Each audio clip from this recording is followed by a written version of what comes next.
Ready? I was super ready. There it is. Hey, welcome to ProBots, everybody. It is time. Our journey is starting. It is day one here in our season one of the year 2021. Joining me, as always, is Endersword for another exciting day of ProBots. We're starting it again. We've got 16 amazing bots. We've got our bots rolled over from last season and a couple new bots as well, which I am excited to take a look at. We'll be diving into everything here very shortly as soon as we get Endersword on screen as well. I know he's so anxious to get on here. He's just like crawling right now to get. There he is. Yeah. Welcome. Hey, what up? Welcome to a new year. Are you excited for a new start? Some new bots? I am. I think. They're just getting better and better and better. We did this little showcase between the two seasons. All the bots are good. Great. I would go to say they're great. They are great. They're pretty They good. are great. They've been eating their Frosted Flakes. They're getting stronger. They've been figuring out everything. They make less and less mistakes and higher level coolness and even higher level mistakes. When you do see a mistake, there's like, it's cooler. It's like someone's like specifically sniped it and designed it to counter it. Like, it's just cool stuff.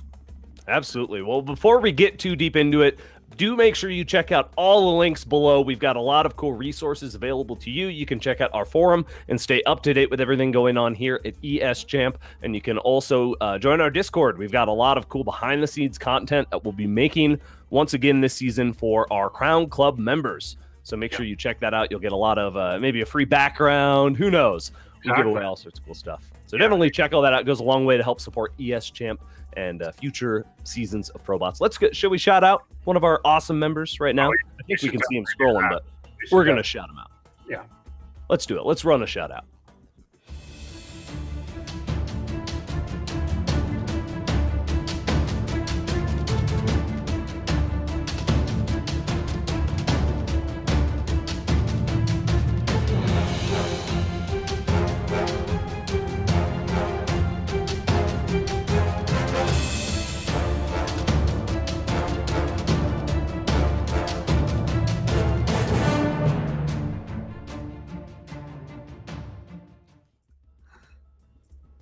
Thank you, Jonathan, for your support.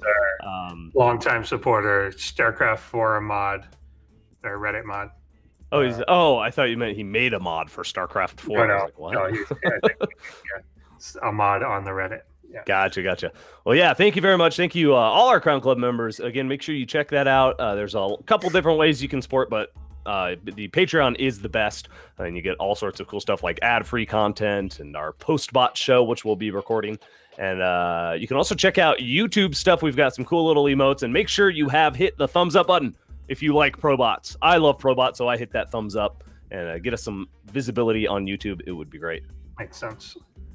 All right, well, Endersword, let's talk about our bots. We have how many bots? I think there's only one new author, but there are two new bots this season. And we've got our 4 returning bots, obviously. So Ketroc, our season champ, will be here. We've got MicroMachine. We've got additional Pylons, Jensiiibot, all some of our top bots here going at it once again. Yeah, definitely. Rack it up. Yeah, if we can. That would make sense.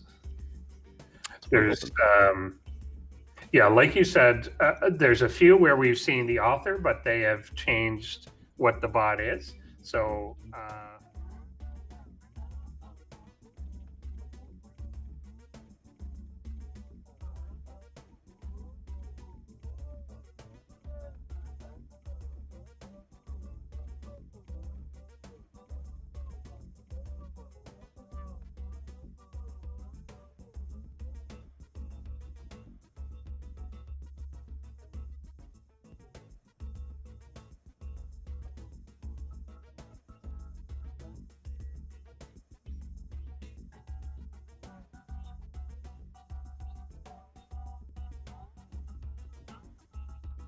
preview, we meant a brief preview. Very brief.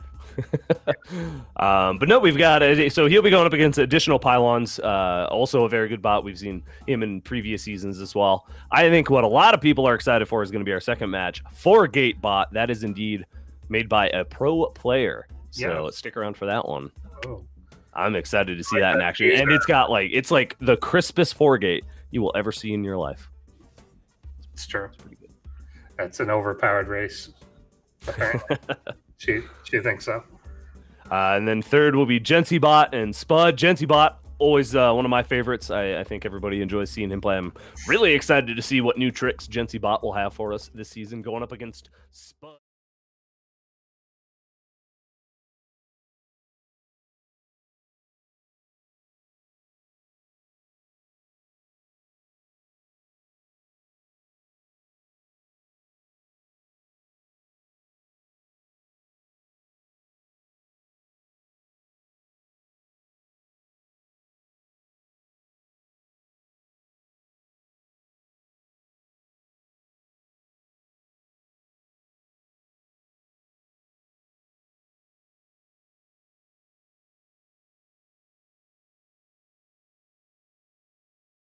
They have an elo. So I actually didn't know that they did it with an elo system. I want to check. I want to check out their math. It seems very chess heavy. Is that the AI Arena ELO? Right? I assume, yeah. I'm assuming. Yeah, make sure you check out if you want to make a bot and get involved. Go check out AIarena.net. You can check out their new ladder. They just started, I believe, a new season, and you can go get your bot qualified. Top 16 bots then come into ProBots for our tournament. So yeah, go check them out. Awesome community. They'll help you out with your bots. Again, we've got a template as well that you can use below and start making your own bot. Yeah. Get involved. Cool. All right, we're ready. We're gonna stall a little bit longer while we get our game set up. Put the bracket back up then, maybe. Yeah, I want to talk about the bracket. About that. We were gonna stall. Oh, they're fixing. That's the part you're fixing it. Okay. Well, then let's read them off. This other thing, slightly to my right. We basically have our returning top four, which is Ketroc, you mentioned, Spiny, BenBot BC, which is almost a surprising top four. He was the silent, he snuck kind of through the top bracket and unnoticed almost. Every game went one of two ways. Either BC's warped in and killed the person and he won, or BC's warped in, failed to do what they were supposed to. He was losing for 25 minutes and then won the game. Mm-hmm. Those were the two variations of a BenBot game. And I think we were saying last season that there's a couple things that if they just get tightened up a little would make it a very, very powerful thing. For sure. But it would almost rope-a-dope for 20-something minutes until it eventually won. Yeah, good stuff. Who else was? And then Jensi was the other top four. Yeah. Okay. Yeah. So we do not have the one of the bot. What was the one you just said? Which BenBot? BenBot. No, the one right before that. Spiny. Yes. There is no Spiny in this. Oh no, he is. No, I'm sorry. I'm thinking of.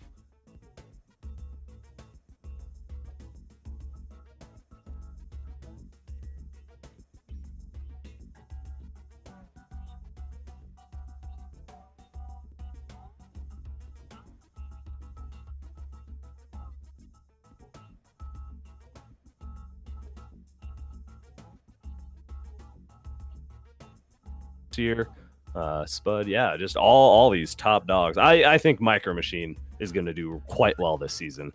Yeah, it's always it's the Tiger Woods of this thing. Yeah, exactly. Pre affairs. Well, I mean, during affairs, but before he got caught. Yeah, this MicroMachine is still cheating on his wife, 100%. But it's that good. Get your votes in right now, everybody. It's open. Ketroc or additional Pylons will be our first matchup. Type in vote. Just you can figure it out. Just do what everybody else is doing. You're smart. But no, MicroMachine had a little bit of a slump last season and got sniped a little bit bullied. But I think this season is going to come back with a vengeance and dominate. Yeah, I kind of think so too. And it you really nailed on the head what happened, which is it got hard sniped. People were making strategies very specifically for MicroMachine, going into games with specific placements of bunkers and things like that, just to try and take it out. And it worked, but that's the type of thing that works once, right? Everything like that works one time, and then you can program around it. especially against MicroMachine. If any bot's going to be able to beat it in the next go around, it's going to be him. Yeah. All right. Well, I believe what are we looking at here? Do we have? Is it ready? Are we ready? There's a thing. We've got some votes. I voted for additional pylons just to give some love there. I honestly I don't know who's going to win this one though. I think it's going to be close. Ketroc obviously, if it gets set up into his nice planetary defenses and that kind of thing, is going to do well. But I think there's always a chance to get through and slip through right before that happens. Yeah, it depends how he opens, and it depends if he tries to, because some of Ketroc's builds are now aggressive as well. So we'll see. But yeah, but I'd have to go with Ketroc. I also think Ketroc's been spending more time on it. Like, I think he's been inspired by the success, and I mean, it's good. His third, is it his third season? Yeah, and we'll talk about, we do have, how do we have updates? This is day one. It's true. But between seasons, I guess. Well, yeah. Gotcha. Yeah, we'll talk about each bot a little more in depth as we get the game rolling here. But get your votes in. Poll will close very shortly. Looking actually pretty even now. Ketroc versus additional pylons will be match number 1. Again, day 1 of season 1 here in the year of 2021 on ProBots. It's going to be a great day. And we will do 7 weeks. We'll do 7 weeks of ProBots. Have our humans versus bots show match at the end. So make sure you join the forum, join the Discord, stay up to date with everything going on, because it is going to be an awesome season. And we're going to kick things off right now with our first best of 3. Ladies and gentlemen, welcome to ProBots.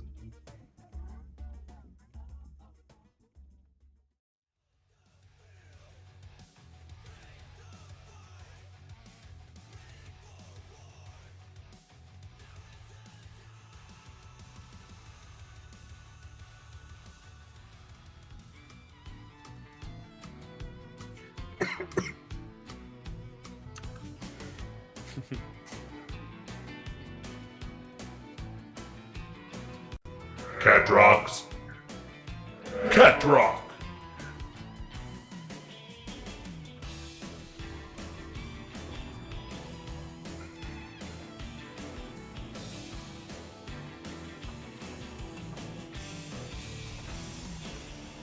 Wait for it.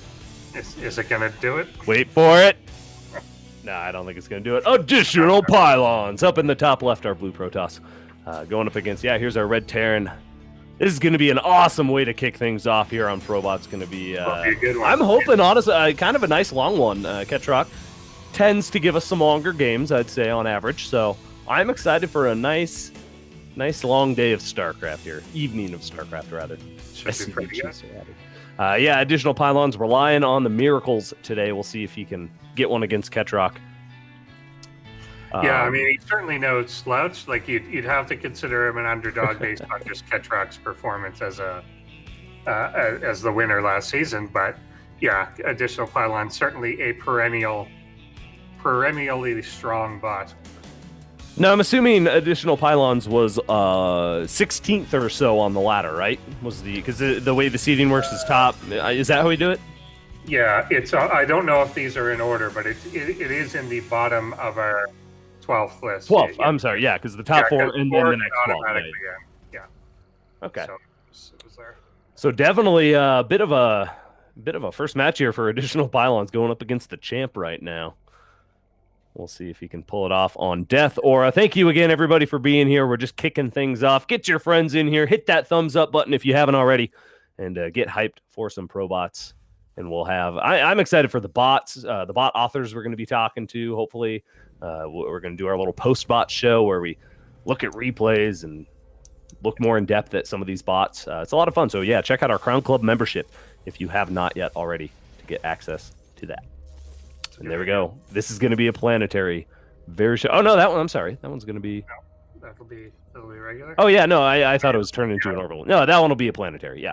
Top one is an orbital. This is going to be a planetary, and this is Ketroc's kind of signature style, I think. And it works really well against those any early attacks. It pretty much just holds it off. The SCVs can pull to repair really easily and keep that base alive. So you almost have to wait till a later. It kind of forces you into the later game, right? Yeah, definitely. There he is. Additional pylons. Better late than never, I guess. Well, I like that graphic. That's pretty awesome. Oh, I designed somebody's graphic, but I forgot whose it is already. I forget. Well, Yeah, what was it? It might give you a clue. it was Oh, it was Anibot. I designed Anibot's logo this season. Yeah, so I'm excited to see that one. I forgot I did that like months ago after the last season or something. Or like a month ago. Feels like it's been a lot longer since our last season. It has. Well, we even got to do like the season in between. But yeah. That's right. Anyway, Ketroc is looking good here, has got his natural situated and defended as well, but additional Pylons is just kind of sitting back. He's got 2 Stargates coming up. Is he just going straight to Tempest?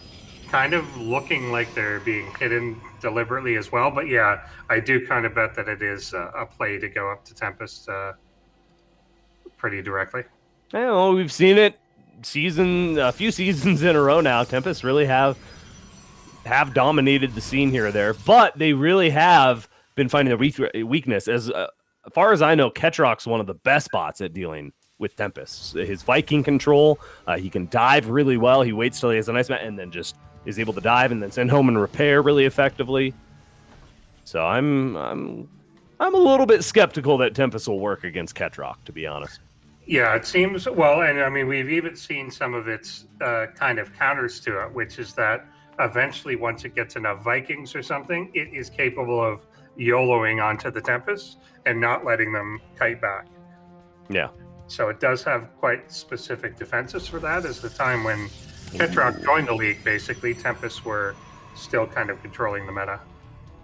The early third base out of additional Pylons, and pretty good choice. I think Ketroc should just be plopping down a third here shortly. He's got 2 starports on the way. Oh, yeah, I wanted to talk a little bit. So we haven't talked about our format for this season. We are doing the same format as last season. This will be a double elimination. And correct me, production, if I lie and say anything wrong. But double elimination. And we'll have extended series potentially in the grand finals, depending on how the tournament goes, which bots face each other. We'll deal with that kind of as things go on. But I like how we do this best of 3s, double elimination style now, because it really does give the bots a chance to showcase what they can do, because a lot of these bots at this stage, maybe 5 seasons ago we didn't have it, but now pretty much every bot has at least a handful of builds that they can pull out. Yeah, definitely. That's something way back when we were doing the very first season and we were having like a best of 7 finals. A lot of people were like, why? Because they're going to do the same thing. But yeah, it's just not like that at all. You even see some people really playing out what their series strategy is the same way that a real player would. So yeah. Well, just go watch last season's final. I don't think it was the final, but the semifinals were all up to ace match, right? If I recall correctly. So no, it's definitely getting competitive. These bots can do a lot more than they used to be able to. So absolutely.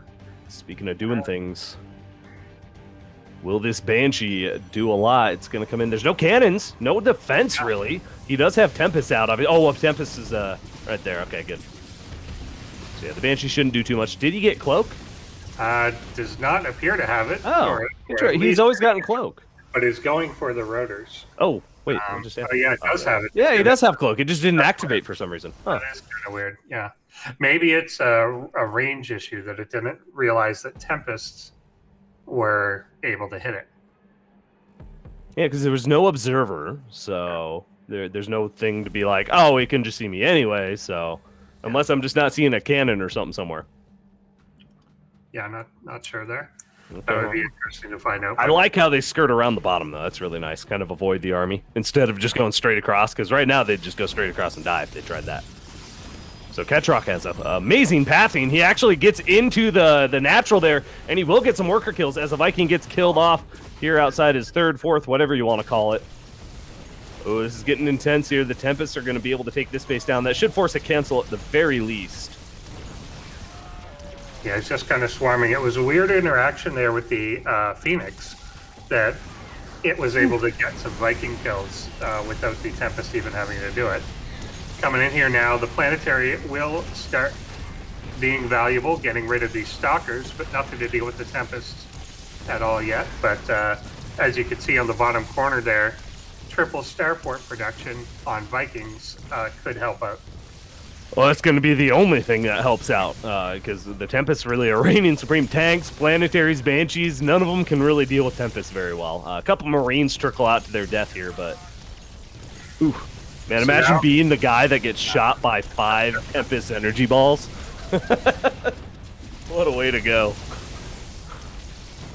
It's coming at him now. The Viking number's starting to get up there. The question is, at what point will it kind of unleash hell? But the thing is, despite having multiple Vikings being built, I don't know if you noticed, but 4 Tempests are being built at a time. Yeah, it's kind of hard to keep up on the Viking production when there's just as many Tempests coming out at once, too. That is, that's intense. Well, and the Vikings are doing a good job at staying alive, but yeah, there's just not enough of them to deal with this Tempest horde. And I think with this stack, it's just going to be too much. Yeah, that's incredible. 4 at a time. They're staying stacked up now. There was probably a small opportunity when they were being really scattered to try and pick 1 or 2 off, but yeah, you're now getting up to like 7, 8 sitting there clumped up, and when is the Viking gonna feel confident to go? It's gonna be way too late. Oh, never. Yeah. Well, he's got another Stargate coming down too. How many? I want to see. Can we see how many workers have been killed? The Banshees, God bless them, they have been trying their hardest, and they actually have gotten 10 workers. Okay, so that's pretty. But yeah, compared to the Tempest kill count, it's paltry.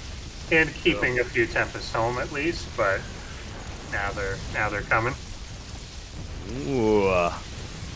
Last season's champ is getting a run for his money in game number 1 here, and definitely the cloak banshee bug does not help. He did confirm in chat there that is a detection bug of sorts. So had he not had that problem, he could have cleaned out the mineral lines. I think because there's no detection, right? There's no Robobay, there's no cannons, and if he cleans out the mineral lines, suddenly there's not 4 Tempests at a time producing and coming to your side of the map. So as it is, the Tempest will reign supreme and will take, I believe, game number 1 here.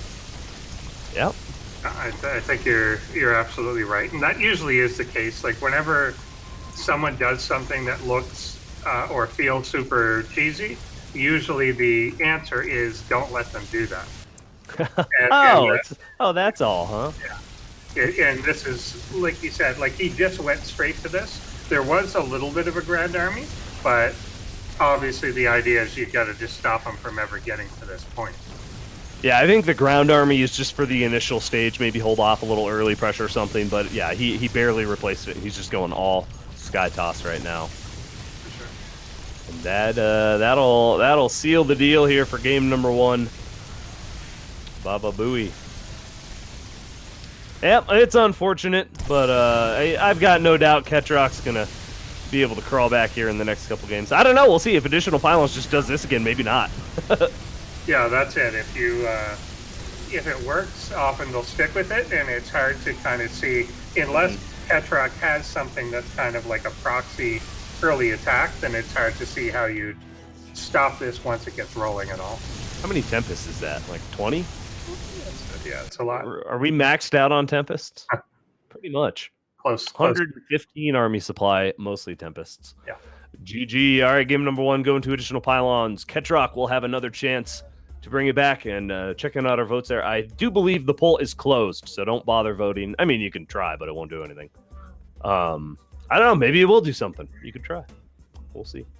But no, this is looking good for Additional Pylons. My vote seems to have been a good one. I was just doing it to kind of fill out the vote thing there, make it look nice, but because I honestly didn't know who was going to take this. Ketroc obviously very strong, but one little slip up like that one cloak error, it was all it took. Because seriously, had he cleaned out the mineral lines, no more Tempests. And I think he could have dealt with it with the number of Vikings he had, but it was just every 30, 40 seconds, 4 more Tempests.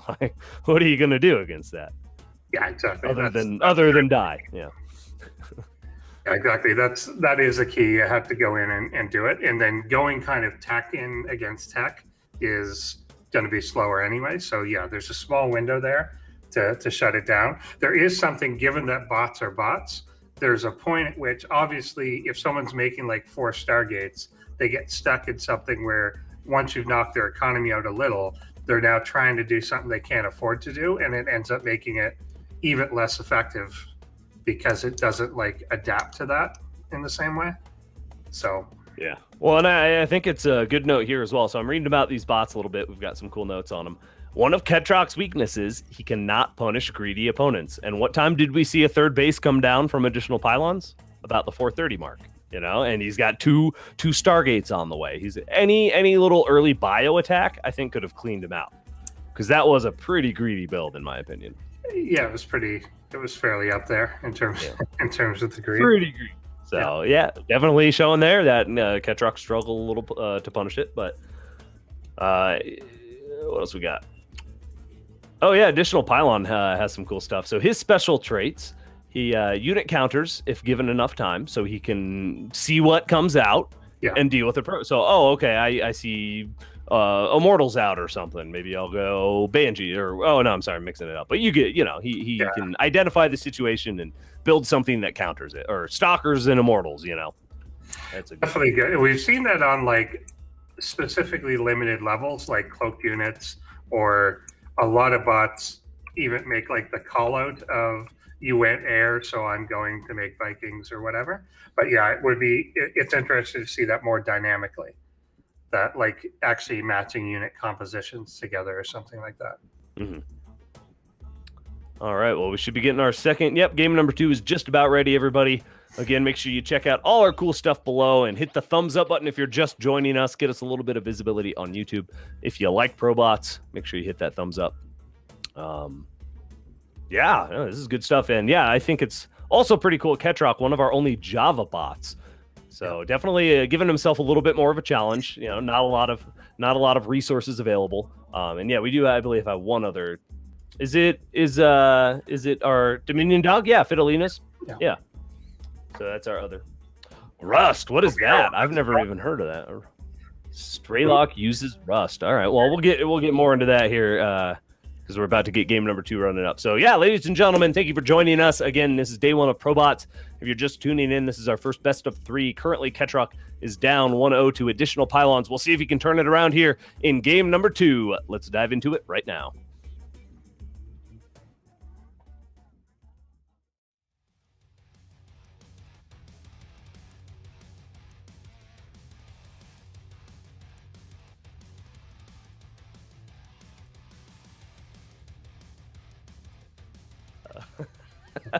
These are the next ones. Don't believe the lies, ladies and gentlemen. That is not wrong screen. That's coming up later. I think they can figure it out. Yes, probably. Ketroc. Ketroc.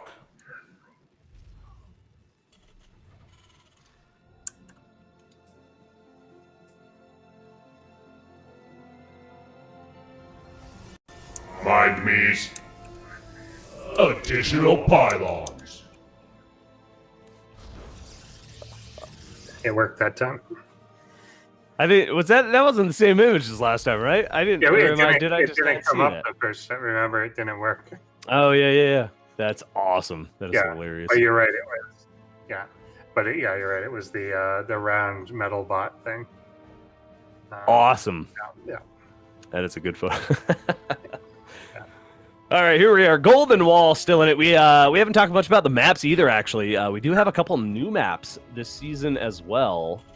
If I can find the list, I will let you all know what they are. Well, it's now on actual like human maps, right? Yeah. We got some of the newer maps coming up. I have been seeing. I haven't followed it recently, but a lot of the authors have been very busy behind the scenes trying to get some of these maps to work, I think, and trying to make more things functional to kind of keep the ProBot scene up to date as much as it can be with current StarCraft. I mean, it keeps, like, pro players have for about a year now trying to get Golden Wall to work. Yeah, oh man, it doesn't, but they kept it in, so there you go. It makes for some fun games. We've definitely seen some weird things here. Both humans and bots give us fun games on this map, so I'm glad it's back, personally. Sure. You always have to have the one, like, odd map out. Sort of thing. Wonky map, yeah. If they're all like, they get a little too samey. If it's just all the same, like, something's got to get vetoed. Yeah, for sure. So yeah, a little diversity is good. Yeah. Man, Ketroc's SCVs love to play tag. I think do. that's really good that he does that, though. You make sure, especially against probes, you want to keep your eye on them. But as soon as they go out of his base area, he's like, all right, I'll go back to work now. So Yeah, it's a good moderate nice. way to do it. He's not pulling 4 workers to deal with it. He's not chasing to the enemy base unnecessarily to just die. So, you know, Yeah, he's there's keeping his not SCVs. massive overdoing of it because walking that line has been a big key. All right, so I think we're going to see the same thing here. We should see some Stargates coming up here. Ketroc is just kind of doing his thing. I hate to predict it this way, but I think if additional Pylons goes for Tempest again on this map specifically, Ketroc is in big trouble. Yeah, definitely. He can get into that dead zone area Yeah. where he's not even going to get to him. I mean, Vikings obviously could still fight there, but if there's no support, it also means that he just plain doesn't even have to go through the planetary at the front. That there's a side entrance. So, yeah. So I do like that additional pylons does not have specific build orders. So it just kind of reads the scenario, and we're kind of seeing in chat there, the author's talking about, you know, kind of what triggered this. He thinks he's being proxied, so.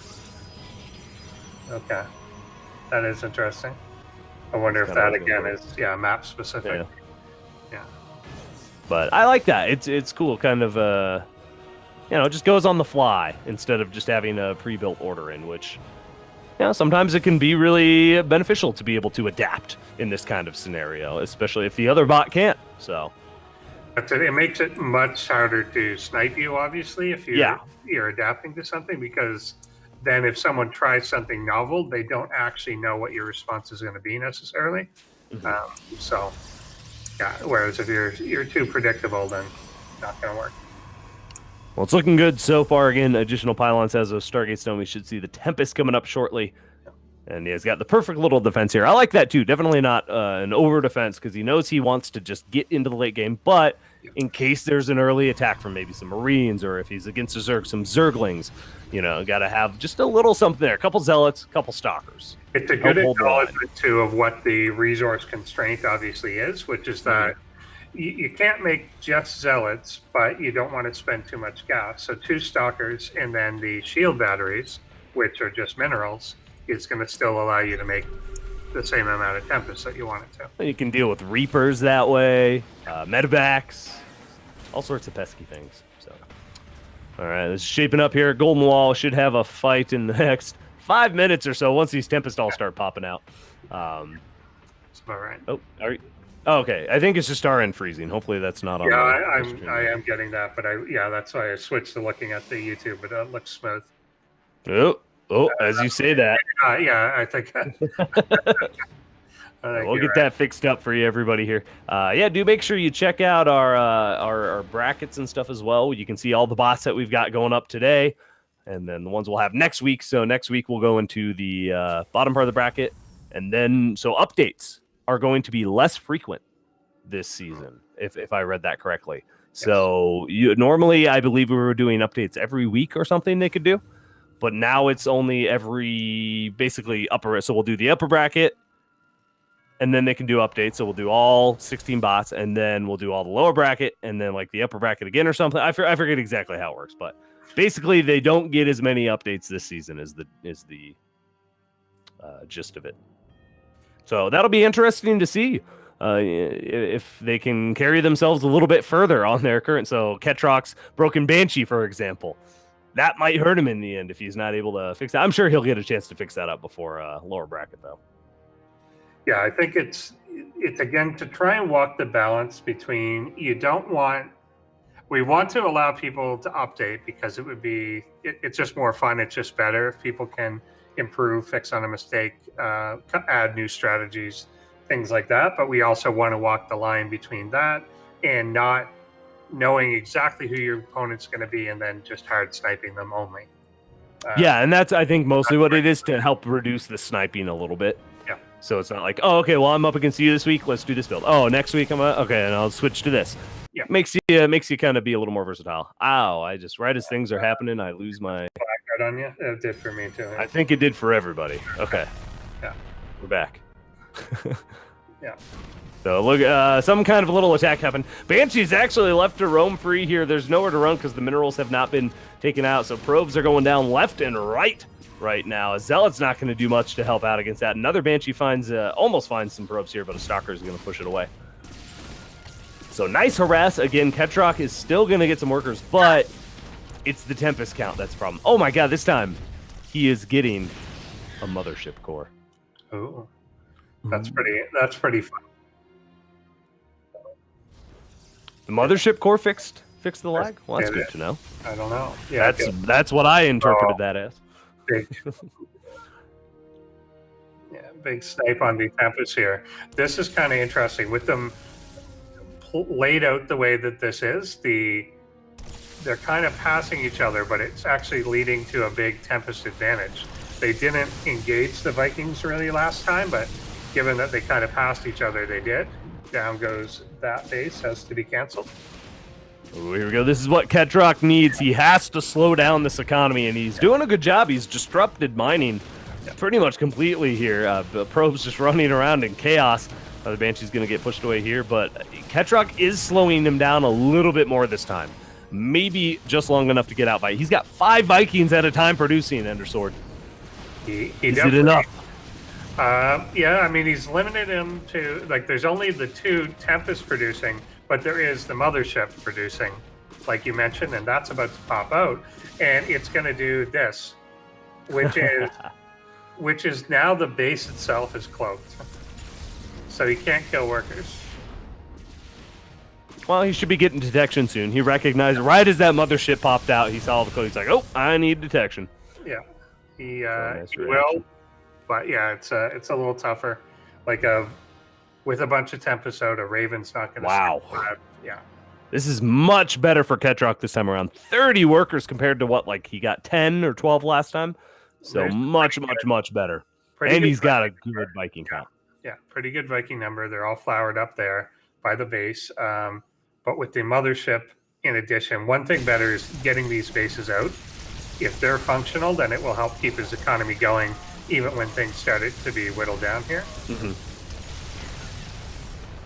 Yeah, this is going to be really hard to deal with. He does have a Raven coming out now, so that's going to help out immensely, especially if he can get that anti-armor missile off. Vikings are just waiting for the right moment. When will that be?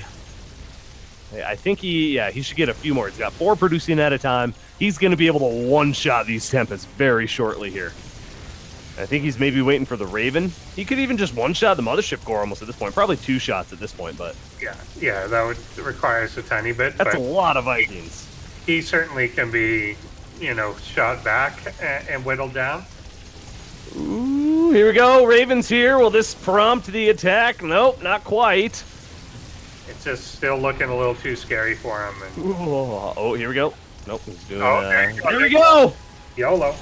He gets the YOLO command. The Vikings get within range, and you can see how close they get before they start firing. They do not want any Tempest to escape, and it looks like none of them will as they get one shot out of the sky. The Tempest here also just kind of saying, I'm not even going to fight back and go for extra SCVs. Yeah, I was going to compliment the targeting. That's what I forgot to mention last game. They did a great job at shooting SCVs and stuff, not wasting DPS on a planetary that was just going to keep getting repaired over and over. Yeah. But this time, they just... They weren't expecting the YOLO, Endersword. Yeah.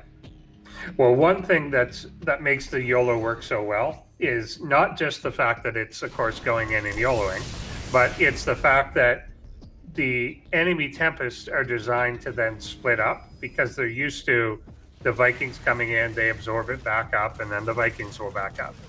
But because they split up, it means they lose their concentrated fire. That poor SCV. That was dramatic. I'm going to go make a clip of that. It's a really good point. Because, when they first came in, they turned and one-shotted like 2 or 3 Vikings. Once they split up, that stopped happening. Yeah, and then they're all of a sudden easy prey to get one shot. Yeah. Yeah, a little bit of a mishap there. Additional Pylons will start trying to rebuild. He's got great production. He's got 3 Tempests coming out at a time. So if he can get up to max supply yet again, he's got another Mothership Core. Or wait, is this the same Mothership? No. It's the same one. He just wanted. Yeah, same one. Oh, he just ran it away. Yeah. Just walked away. Just ran it out of there. Very Okay. quick unit. It was like exactly at like 100 energy. So I was like, wait, did that just pop out or something? Anyway, yeah, more and more Tempest coming out. So it is a lot harder this time for additional Pylons. Ketroc might be able to tie this up and bring us to an ace match. Imagine that, an ace match in our very first series I know, right? of the season. Oh, dream come true. Another Banshee coming in. We'll get a few more workers as all the probes scatter and run for their lives. Their robotic, non-sentient lives. Maybe they are sentient. Do you know? It's possible. I mean, who really knows? I assume that the Protoss ones definitely are. Ooh, finally, Cloaks. Whoa, look at that. What's Figured going it on? out. Whoa, what is that glow there? I don't know. It is weird. It's on fire, sir. Coming in hot. All right, Zealots are going to get cleaned out. The planetary in action there. Ketroc's signature defense is going to hold the ground. And yeah, Ketroc has taken his half of the map quite nicely. Obviously, the bottom hasn't been touched yet. But additional Pylons is keeping up. Now that he's kind of established and secured his own bases, stopped the Banshee harass pretty much. He's able to get those bases on his side. Yeah, and here's a little bit the issue now is going away from your base and keeping the Raven alive is going to be an issue. Because it has to get close enough that it can detect for you.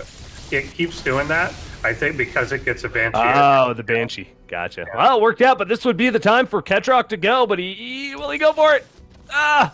See, and it can't hesitate, although only one fired there. There's one. Yeah. And there it is. Okay, yeah, this is the moment. This is when you're going to get some kills. So is the rest of the force coming back? They're flanking from the side. This could be a complete disaster. Well, he's going to be able to kill a lot of the Tempests. But there's a bunch of stalkers underneath it. And the fact that he got kind of like accidentally flanked, he'll lose. This turned out fine. This could have been much worse. Well, yeah, he was able to chase the rest of the Tempest north. The main army kept busy with Banshees there, it looked like, so they weren't able to save those Tempests in that initial fight. I have no idea what's going on because, okay, there, it's back. I was frozen for like 10 seconds there. Yeah, I'm getting that a lot. So he's retreating back. Now now the Tempests, I think, are overextending here, and they'll have to back up. But oh yeah, just the way that worked, that he went in on only half the force, then the other part of it came in united, made it so that they could win that. Yeah, look at those boosters, man. Yeah, that's right. Coming in to the back here, there's definitely been a lot of workers dead, obviously on the Protoss side, but he's still at 83 workers, which is more than enough to keep everything going. So slowed him down for sure, but it's not actually really hurt the economy overall. He's fine. Yeah, both bots have pretty much every base on their side. Ketroc has even taken the bottom now. So this might just turn into a really long war of attrition here. Because both bots have great infrastructure. They're going to be able to reproduce very quickly. Even the Tempest coming out, 3-4 at a time. Yeah. So well, that's interesting. He's adding Phoenixes on now too. Oh, that's nice. I like it. It's definitely going to be really good against the Banshees, and this may be a case of like that adaptive logic. The Vikings here just dancing back and forth at max range and taking a lot of shots. We don't have an observer here, I don't think, right? Yeah, no observer. I don't see one. Yeah, I don't think he even builds the robo. He just goes all Stargate, baby. Yeah. All Stargate. So the Vikings took a lot of hits there. Now the Banshees are coming uncloaked. It's all right. Ketroc, it's charging up his YOLO power. He's got to wait till the right moment because, yeah, if he tries to engage this too soon, he's going to lose everything, and then the Tempest just win.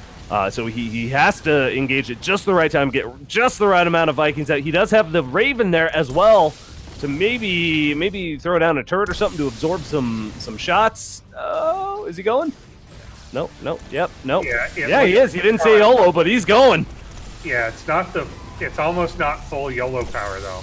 Yeah, it's not. He hasn't reached his full charge yet. Because its YOLO doesn't it would just charge in.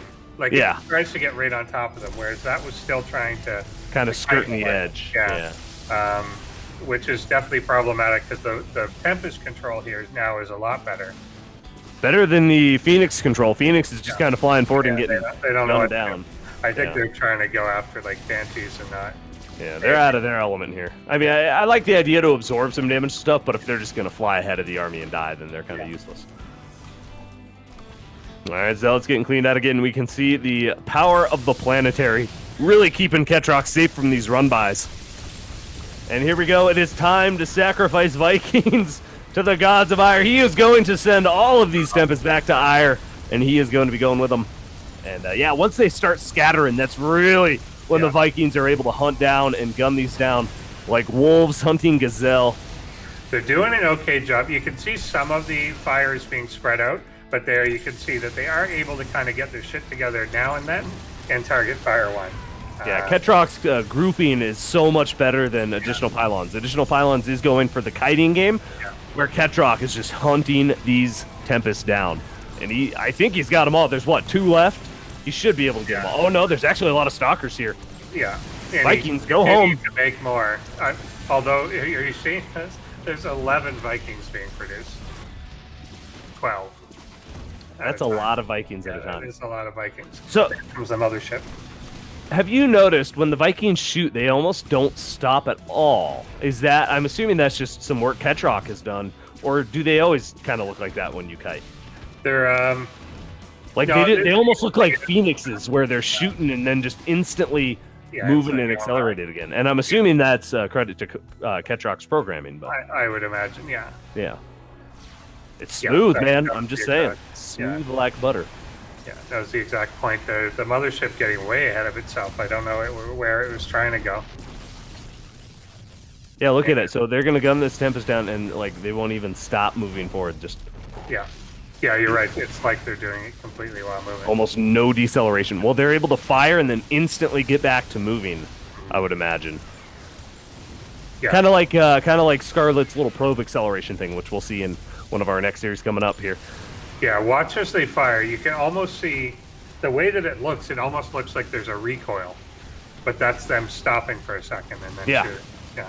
But it's just so sudden. Man, the Banshee's clearing out. It is looking like Ketroc is going to bring us to a Game 3, despite his little bit of cloaked Banshee, whatever you want to call it. Some of them are cloaking, some aren't.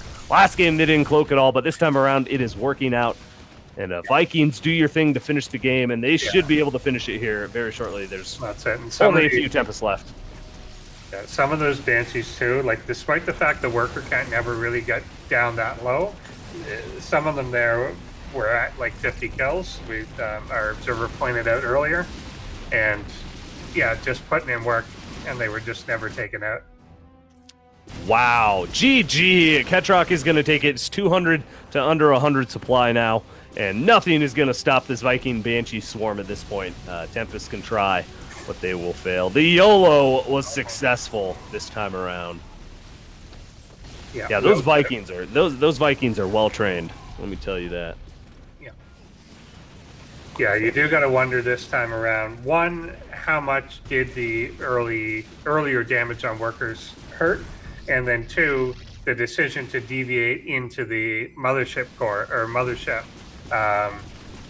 was probably at the cost of another couple of Vikings. Yeah, and it really didn't do too much because Ketroc just kept his distance until he was ready, and every time he YOLO'd, it worked great.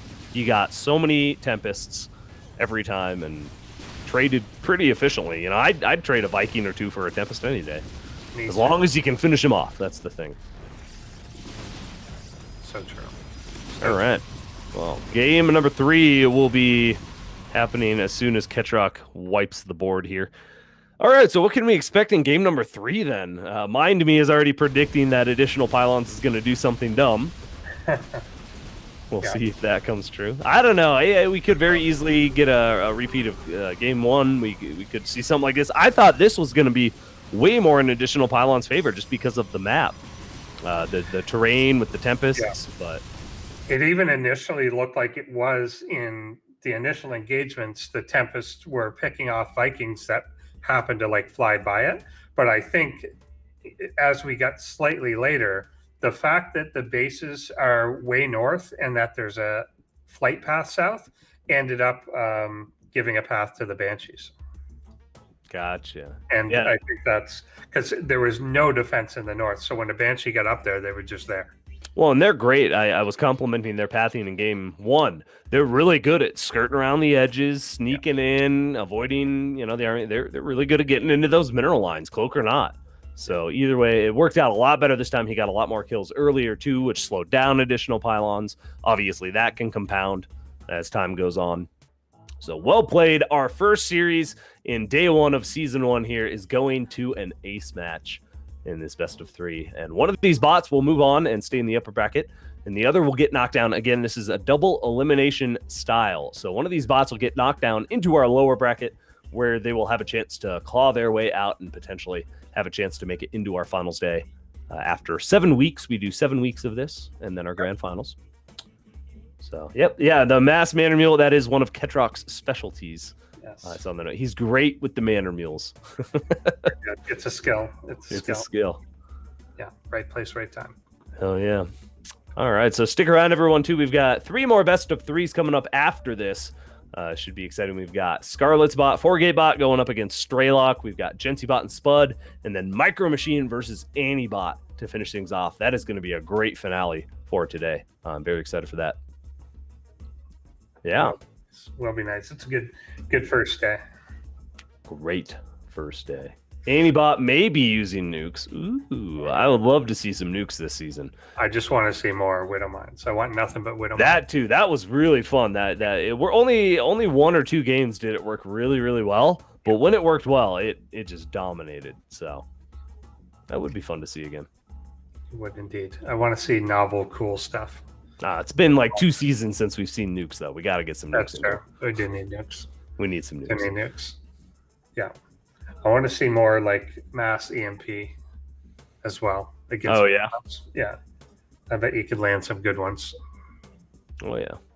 Only against Protoss is that good, though. It might not be. Well, that's where against Protoss, you do a mass EMP build. Against Zerg, you do a mass nuke build. Yeah. Why build anything other than Ghosts is all I'm hearing here. That does sound That's right. all you need. That's all you need. I want to see a Ghost Rush, a Cloak Ghost Rush. I think it could work. That's how I beat, what was it, 2 seasons ago or last season? Yeah. I think it was 2 seasons. Yeah. The bots versus human match. I just was like, I'm going to go Cloak Ghost on a whim, and I got super lucky, and they didn't make detection. So it can work out for sure. All right, ladies and gentlemen, we'll be getting game number 3 here loaded in just a moment. Again, make sure you check out our Crown Club membership. If you're checking out the VOD, you get ad-free viewing, and you also get our behind-the-scenes content. We'll be doing another season of post-bots, where we look at these games and these bots just a little bit more in depth and just have a good time and hang out. So definitely check it out. If, again, you're a Crown Club member, you can actually come watch that live in our Discord. So, yeah, worth checking out there. Yeah, exactly. Like, if you guys love these scenes, you're really going to love behind the scenes. And you're really going to love game number 3 as we are ready between Ketroc and additional Pylons here on ProBots.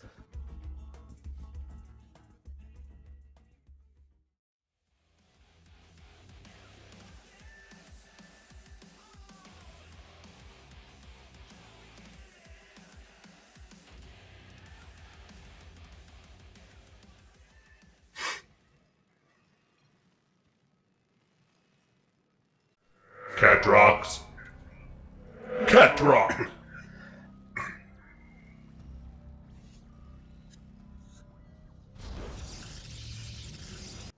Mind me's. Additional pylons.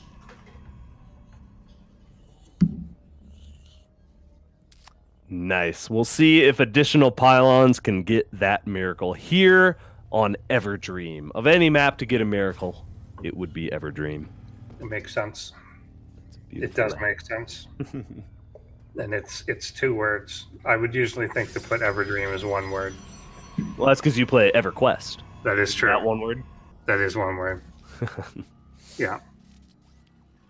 SCV doing his chasing thing here. Ooh, we got a 4. Oh, no, never mind. He's done this every time. I was like, is this a cannon rush? Oh, no. No, he's just being annoying. Yeah. I would like to see that a little bit more, too. Some cannon rush bot action. I mean, I think it's fun. One thing that we are massively missing this season is Doogie Howitzer. Yeah. Yeah. No Doogie. The machine learning cannon rushing bot. Yeah, how many bots are machine learning this time around? Do we just the harvester? Yeah. All right, one machine learning bot remains this season, and I know there's a couple guys working on it on some other bots, but Yeah. it's hard. That's probably one of the hardest. It is to do, very, right? yeah, it's very, very hard to do that. Like you can incorporate elements, but I mean, yeah, like a pure machine learning bot took Google like 2 years. So Oh yeah, it's definitely not an easy task. What did that mean? What did additional pylons just say? yeah, I You was got the wrong side of the map, or something. It looks like you have your mapping backwards. What is? I'm curious what he's insinuating. I'm not sure. Not sure. He saw something we didn't. Yeah. That is interesting. Does it have anything to do with the barracks here and the add-on location? Oh, good call out. I didn't even notice that. Yeah, interesting. Yeah, you can't build an add-on because the supply depot's blocking. And yeah. It looks like the barracks is unreasonably close to the bunker. Or not. Man, maybe additional pylons is calling him out. Yeah. It looks weird. It looks weird to me. Anyway, additional pylons is great at keeping tabs and seeing what's going on. Whether it can identify and react accordingly, that's different. Like because we see 5 cannons now, so it thinks it's being proxied. Yeah, it's just kind of the same thought as the shield batteries, but much more aggressive. It's like, nah, we'll just build more cannons this time. All right, well, we got more Stargates coming out, so we'll have more Tempests, I would imagine, here, and we'll see if they can hold off against Ketroc on Everdream. Yeah, I don't know. This map could be good for it. There is some cliff space that could definitely be in the Tempest's favor, but not against Vikings, I guess. Ketroc explaining here. So additional pylons is right. My bug was applying the enemy vision map to the enemy detection map by accident. Wait, what? Okay. Interesting. So he thought he was being detected, essentially. Yeah. Or, yeah.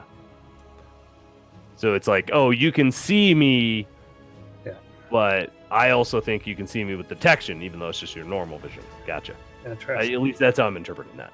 Interesting.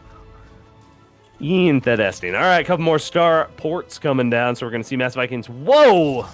Is that a robo facility? It does. That just finished? Did look like one. Oh. What is going on? Oh boy, oh boy. What is happening right now? We've got, I'm sorry, second base and then the robo facility.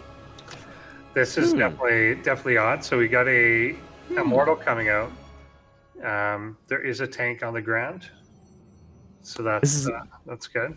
This is gonna die very heartily to Banshees.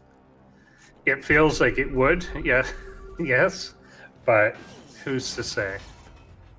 It depends, I guess, if those Banshees just go in attack mode.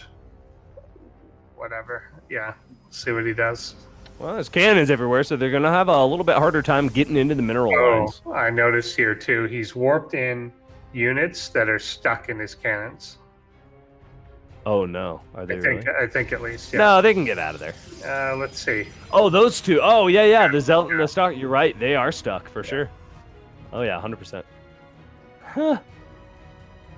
All right. Well, it's looking a little bit sloppy over on the Protoss side of things here, and Disruptor's actually the weapon of choice here. I was thinking maybe Colossus, but I like Disruptors a whole lot more, especially with Ketroc's tendency to go Vikings. Viking, yeah. Yeah.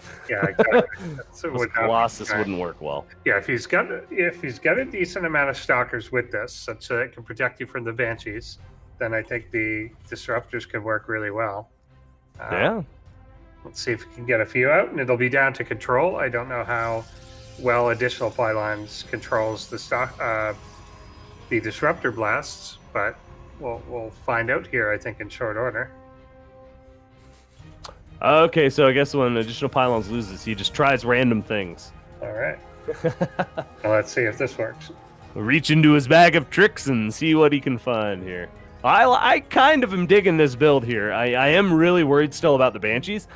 just because he doesn't have any anti-air other than like a couple stalkers and cannons. But if he were to take a fight, maybe on the cannons, but I don't think the Banshees would be dumb enough to fight in the cannon range here. Interesting thing here. Now, Wait, what? this No, he's may, not. well, that's it, but he does have a Stargate. So, Oh, he saw the Stargate and is like, okay, but that was the first thing he built and then just didn't use it. yeah. So I wonder if that's a intentional type of ploy or whether it is, like Mindy said, just kind of doing random stuff. But definitely, if you could make a Stargate, force him to make a bunch of Vikings that it doesn't need, Got it. then it could be worth. Oh, totally. Yeah, well, that's gonna force out. That's honestly, that's what he needs to do is get more Vikings and less Banshees out because man, these Banshees are gonna kind of dominate the ground-based army here out of additional pylons. So far, the Stalkers are doing okay. They got that Banshee there, and they're gonna be able to keep the other stuff at bay a little bit. They do at least pose a threat and force the Banshees to micro back and not focus on the other units. So I don't know though. I'm kind of favoring Ketroc in this position. Yeah, the Disruptor's cool and all, but there's really not a whole lot on the ground to kill other than SCVs and I think a handful of Marines. Okay, he's getting more Stalkers. That's good. He's got more and more Stalkers here. Yeah. Oh, but no detection! Oh, my goodness. No! Oh my god, that sentry! No, run home! Don't do it! Don't be brave! Weird split up little fight going on here. Okay, little attack. Yeah, this is going to end very poorly, though, for those two Immortals. They might be able to deny this base up north before the Banshee can kill it off, but it is not looking too good. If they both tried and gave it their all, okay, or if they just quit and they got distracted by something down there. Yeah. Oh, by the sentry. The sentry almost bought him some time.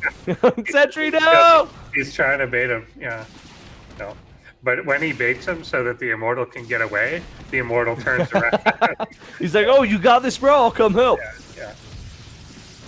Oh, goodness. These Banshees causing chaos everywhere for additional pylons. Really giving them a hard time right now. And especially now that Cloak is working, they're doing so much better. This Cloak's about to run out, though, so the Stalkers might be able to get a Banshee kill. Yes, they do. They even get a couple of Vikings here for their troubles. Oh, and another Banshee comes into the fray. Stops its Cloak. Or doesn't Cloak, one of the two. Yeah. Okay, so this is getting cleaned up a little bit. Yeah, there's a lot of dead workers. We're still at 42, but obviously Ketroc's side is doubling that, getting that weird Banshee glow yet again. I don't know what's going on with that. Yeah, I don't know what that is either. Oh, is it the speed upgrade, maybe? I guess, but I didn't think. I thought the normal flame. Well, it is, but I think it's like wiggling or doing something weird. Yeah. Oh, it's definitely a graphic problem, but yeah. I think it's just when he gets the upgrade is when it starts. Yeah, that's when it does it. But you can see like the movement of it. It like wiggles, and I think that's what's causing it to like render in more spots. Huh. Interesting. Yeah. Or it's on fire because he's damaged and he's got to go home and repair. We'll get a 3090 and see if it fixes it. Ooh, these Banshees flying into their demise here.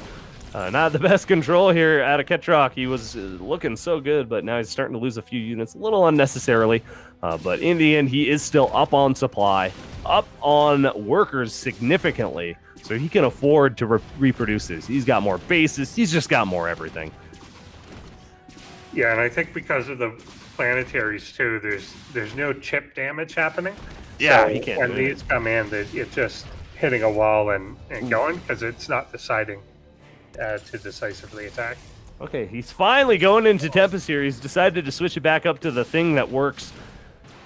But I don't know if it's going to be in time. He's lost so many workers here. The Banshees have just slowed everything down so much, and those Immortals have just been a waste of money.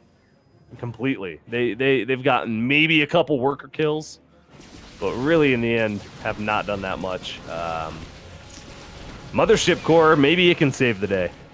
What do you think? Yeah, definitely worth a shot, but there's so many Vikings out already. Yeah, it's not looking good here. Four additional pylons. Yeah. Vikings just going to go for it. They realize what they have. They are going to lose some to the Stalkers here, but they're able to pick off one, maybe two Tempest. Oh, Tempest is running for his life. Definitely not a good trade. This should have been the strategy all along. If I put out one bait Tempest, then he'll lose all his Vikings. That's actually not a bad idea. You YOLO onto it, and then you can just kill them all with your stalkers Yeah, there. because they don't seem to care. And I mean, that's the trigger of it, is because often we've seen Vikings and units like that be too tentative and then lose the game because of it. Here he lost, 12 Vikings because they weren't scared at all. Yeah. It's hard to strike that balance. Yeah. It doesn't matter in the end how much Ketroc throws away, I think, though, because additional Pylons is not going to be able to break these bases anytime soon. And I would imagine Ketroc's almost at the point where he's just going to start taking all the bases. Yeah. So Yeah, it does look that way. Yeah, these ground units, the Immortals not working out this time around. Yeah, I don't know if the Disruptors fired one ball either. Oh, they did nothing. Yeah. Well, there's nothing other than SCVs to really shoot at. Yeah, so. There's nothing on the ground. Yeah. Couple Marines. It's like, meh. Okay, here we go. This is good for additional Pylons. Get some free Banshee kills here. 4 of them going down here. A little bit of miscontrol from Ketroc.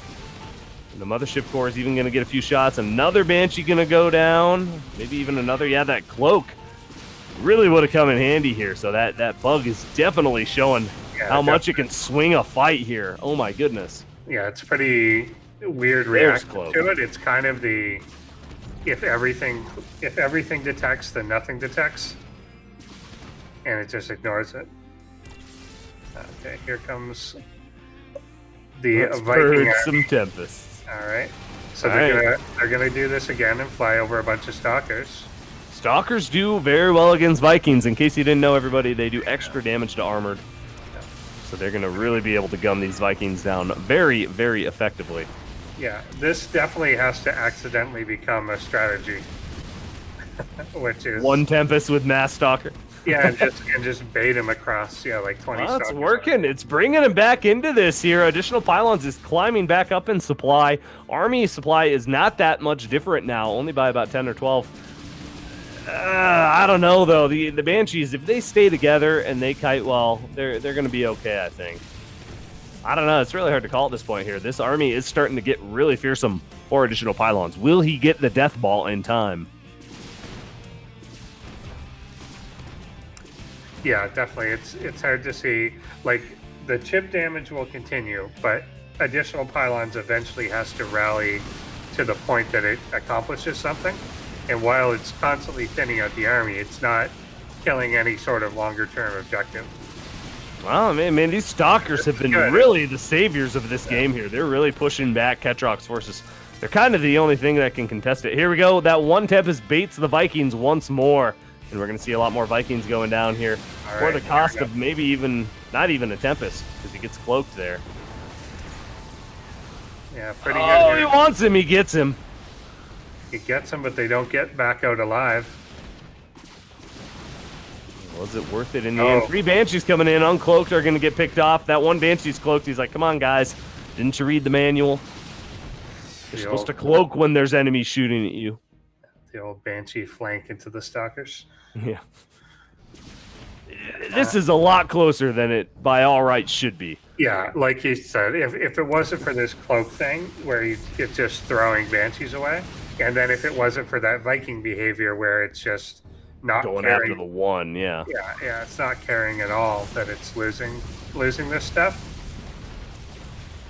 That cannon going down in front there is going to help a bit. Like, having kind of casual detection spread around is helping as well. Oh, Protoss gets there first. Oh yeah. Too slow SCV. Oh man, he's gonna play for. Oh, the probe actually gets out. I thought he was gonna die here. Base does get canceled because of the Banshees here, but the Stalkers will be able to push this back and clear out so many Banshees once more. Another Robo Bay coming down. That's an interesting. I'm sorry, Robo Facility coming down. That is an interesting choice. Here comes a pretty big flock of the Vikings. They'll go after the Mothership Core. Yeah, they're going to get another Temps too. Actually, they're in enough number here, and flying over those cliffs is going to give them a nice advantage. Maybe give them... Nah, I was going to say it was going to maybe give them an avenue of escape. There's a whole bunch of cannons up there, so yeah, it did not work out that way. No real safe path out of there. Here we go. Another attack on the ground is going to try to hit this planetary. A few Zealots get some swipes off, but the Immortals decide they want none of that, and they're just going to waddle off and die, I guess. What is going on this game? This is just a bloodbath right now. It's like a bot that is broken really well. Yeah. Like it is somehow just doing good despite having no concept of what's happening, or a completely diluted concept. Huh. But yeah, there's just so much. Like, yeah, here, like, there's just so many Banshees there that Man. it's attacking a cannon directly. It can take out a base. That Banshee has found the sweet spot. It was just kind of going back and forth from mineral line to mineral line here. Banshees even get a base, and Ketroc will be taking that for himself here momentarily.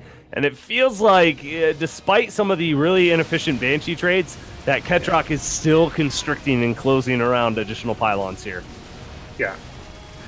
It's that it never went, and like again here, so now there's so many Banshees that even the Stalkers are becoming ineffective. Yeah, there's too many Banshees now. Yeah, the trades are going to start going in Ketroc's favor. That was really the only thing I think keeping additional pylons in this was those Stalkers. And now the supply has dropped down below 65, and I think Ketroc has secured himself a place in the upper bracket. Moving on. Does look like it indeed here. And yeah, he's broken his back. We're down to 14 army supply. Yeah, Whoa, if additional pylons had adapted into like pure Stalker, it could have been even like the Stalker Tempest debate.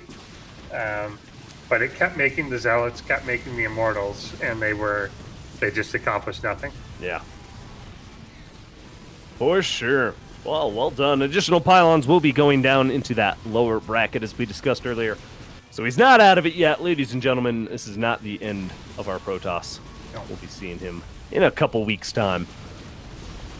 Oh, our champ, showing why he's last season's champ there. We'll be moving on. Indeed. We'll clean up. Took the whole map behind this. Just in case. Yeah. Well, that's the goal of StarCraft, is to take all the bases and kill all your opponent's stuff. So why not do it all at once? Well played, Ketroc. And congratulations. You're moving on. Against two? We don't know, because we've got to go through our next match to find out. Coming up next, ladies and gentlemen, will be FourGateBot versus Strelok. And one of these bots will be going up against Ketroc in the upper bracket in a couple weeks' time, obviously. But Yes. no, this should be a good one coming up. Another PVT. This is, again, Scarlet's bot, her first bot. Does a very crisp FourGate, as its name so implies. And then against Strelok, who is returning for his, third or fourth season now? What is this? Something like that. Maybe fourth. Yeah. Yeah, fourth sounds about something like that. So the reason why Strelok retired, apparently he retired, I didn't realize that was the thing, it's because he wanted to break his human limitations. Therefore, Strelok became an AI and now constantly improves himself, and he plans to crush humanity. I've been warning y'all from the start. As soon as these bots can, they will. They will. They will crush They him. will indeed. All right, here's our lineup for tonight. Here's what's coming up. We've got FourGateBot versus Strelok. Then we'll take a quick little break. And then to wrap things up, we'll have two more best of threes. Jensiiibot versus Spudde. Little TVT, I believe. Spud's Terran, right? Yeah. And then MicroMachine versus Anibot is going to be fun. Yeah, a lot of Terrans tonight, man. There is. It's the new meta. A We went lot of through, Terrans. This one's interesting. So very memey win rate, but then a crash rate, of 10%. Wow, that's way higher than we saw. What, below 1% for our other two bots? So a third of the time that she loses, it's because it crashed. Interesting. And then checking out here, Strelok. Yeah, look at that. Nice crash percentage. That's a crash 0.01. rate. Yeah. That's a crash rate. Nice win rate, too. 56%. All right. Yeah. 1 in And 10%. again, he is in Rust. So do you know? I don't know anything about Rust. Do you? I think it's a coding language that XQC BMs people in. Oh, okay. Oh, the game or whatever. Yeah, the game It Rust. took me a second to get. Yeah, I don't watch it. No, I just know that. I like my brain cells where they are, so I try not to watch. You don't watch a screaming French Canadian man child? I do not. No, neither do I. But I'm aware of it. All right, ladies and gentlemen, get your votes in. I believe it's open. Is it open? No, I'm lying. You can't do it yet, but very soon it will be. I'm sure. Drek's scrambling all of a sudden to get that poll open. You can vote Strelok or FourGateBot. Who will take it? And again, cool little advantage that FourGateBot has. Scarlett's been working on probe acceleration and deceleration mechanics. They can mine more efficiently than your average probe. So we'll keep our eye on that as the game starts here. There we go. Oh, that's the poll wrapping up here. So Ketroc was the most voted. Good job, everybody voted Ketroc. You were correct. New poll is open. Type in !vote and then the name of the bot you think will win. Let's get those votes in as we get ready for our next best of 3 series here in day 1 of ProBots. If you're just joining us, make sure you check out all the content in the description below. Our template for making a bot if you want to join AI Arena Ladder and get qualified. And we've got a forum. We've got all sorts of goodies. So check that out. But let's hop into our next best of 3 here, a little TVP here on ProBots.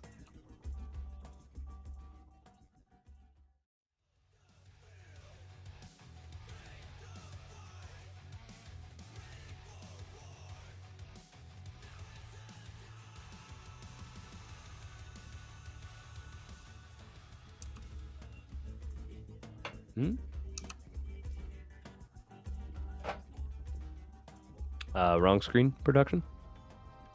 There we go. Scarlet.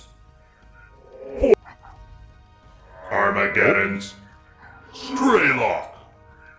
That guy. Scarlet. FourGateBot. Whoa. Woohoo! All right, so you can see the mad furious clicks there on Scarlet's side of things. You know, SCV's just mining, but look at all those little clicks. So the probes, as you can tell, they are zooming. If you really look at them there, no deceleration whatsoever. Now, if we go back to Strelok's side of things and take a look, you'll see the SCVs are a little bit slower. Yeah, can we get the income tab up? Yeah, I'm curious to see. I believe somebody said it's like a 7% or something. It feels like a lot more than that based on that. Yeah. Yeah, look how zoomy those little buggers are. Because I mean, basically they, instead of going... Huh? I was just going to say it's with another couple workers because of how the races work, but yeah, it is quite a bit higher. Yeah, well, and you can tell, so the mad clicking is, if you were to click on the Nexus, just the normal StarCraft AI has a little bit of a deceleration as they go to drop off the minerals. So you can normally, if we go look at the Terrans here, I want to compare to the SCVs now. You'll see they slow down just a little bit. Maybe? No? Okay, we're not going to. Anyway, yeah, it's just a nice little boost. It makes the FourGate, which really relies on hitting as early as possible, effective. So yeah, you can see as they get close to the command center, they kind of slow down just very briefly. Just they glide into that. Yeah, they glide into it. Yeah. It's like those videos. Have you ever watched like videos of the people like that celebrated too early? And it's like they come to the finish line and they kind of let up and someone runs in behind them. The SCVs are kind of that type of work ethic. But these probes are like coming, like they're just going the whole way. Just never. Oh. It just says things like this. Kill all humans. No, this isn't the broken. Oh yeah, he is the one that drinks too much vodka. Yeah. Reaper gets in right as 2 stalkers pop out. Beautiful timing there from the stalkers. Are going to be able to deny this. Yeah, he's dead. You're dead, Reaper. Blah. Oh boy, I don't think Strelok knows this is coming, Endersword. I don't know. I don't think he knows. I mean, it's named it, but it's true. It's true that he probably doesn't speak English, even though it speaks it. It doesn't understand it. You can I can speak Spanish. Doesn't mean I know what I'm saying. That is true. I learned some words. Yeah, I can speak French, but it doesn't mean I can hold a FourGate. Exactly. Yeah. Well, if we can get some Cyclones or something out, it might give him a chance, but with 2 Stargates on the way instead, I think Strelok might just die to this. It is currently 18 army supply to 1. Indeed. And that 1 is about Trust. to die on the other side of the map. It does pull everything back, however. Oh, that's interesting. Yeah, it's going the wrong way. Whoop, whoop. This is definitely cutting into some of the crispness. It's just going to allow for another big wave. When you've got 26 army supply to 4, maybe just one more wave won't hurt. Crispy. So, I hate to call it early, but I think this is over. Yeah, probably. It does, however, There's a tank. Yeah, we saw some struggles with the ramp. And so in our show match, Yeah. So if the tank is right there at the top and then those depots come up, it's not acknowledging that there's a tank yet. It doesn't give a damn. It will be able to deny the expansion here. But yeah, we saw, if you go check out on our videos, we've got our AI Arena showcase from last week or 2 weeks ago, whenever. This actually was what I believe killed Scarlet. Was it just got clumped up. Oh, the tank's too close to the ramp, though. Yeah. And it dies, so now there might just be too much. There is, oh, that's a Hellion coming. Yeah, no, you're dead. Strelok's just done for. The tank was his last hope. also, all the upgrades for the Banshees and no Banshee.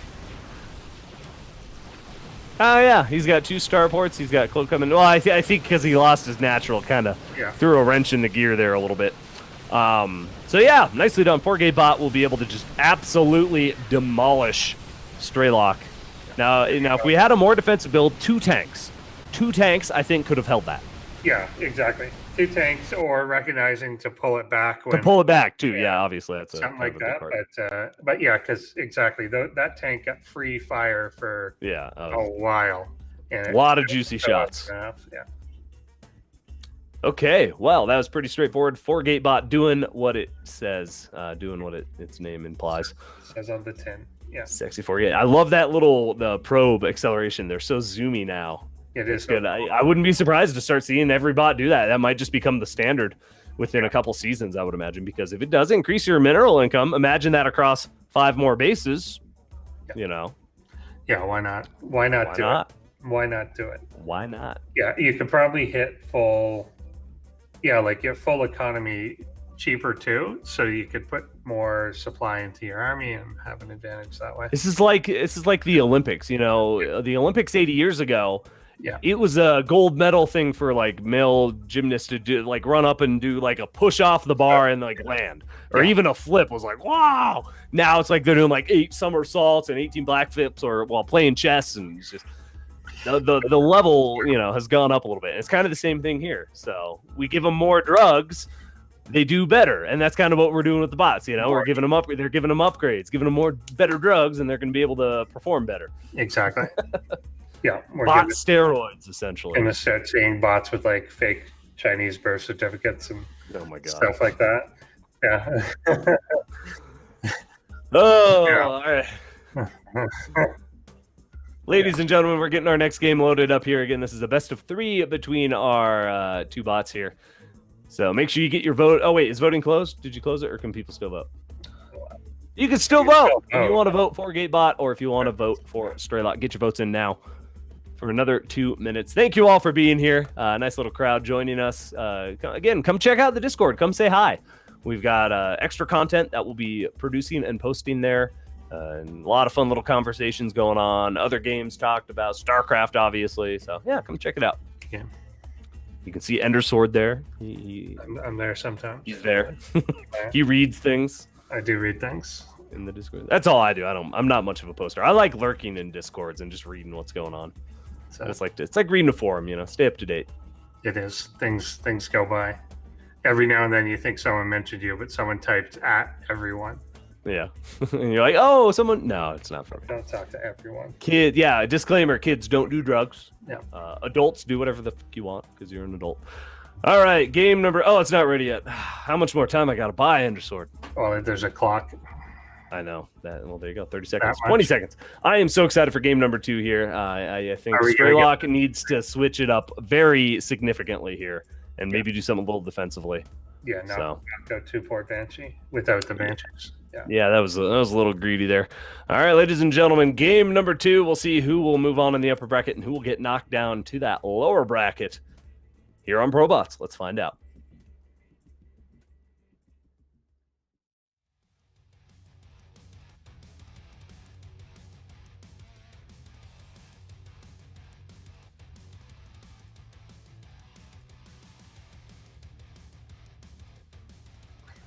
It's psychedelic.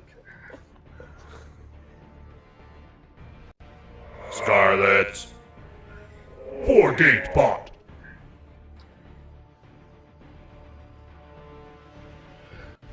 Armageddon's Strelok.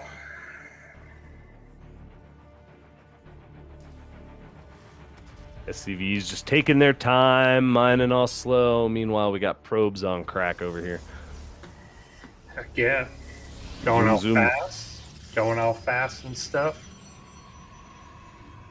Zoom, zoom. I love it. There are so many video game things that are based on acceleration.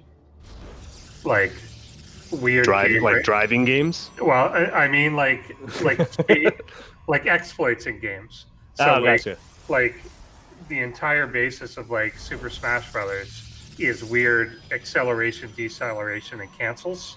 Huh. And if you don't do it, then you're just going to be killed by someone that does.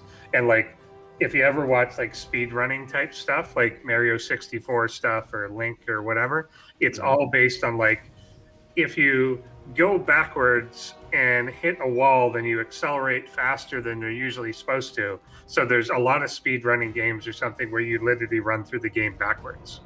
Oh, yeah, I've seen and that. stuff like that. Or like, there's a forward speed and a strafing speed. So you always move diagonally because it adds them together, like the Pythagorean theorem thing, that you run faster diagonally because it doesn't calculate it linearly.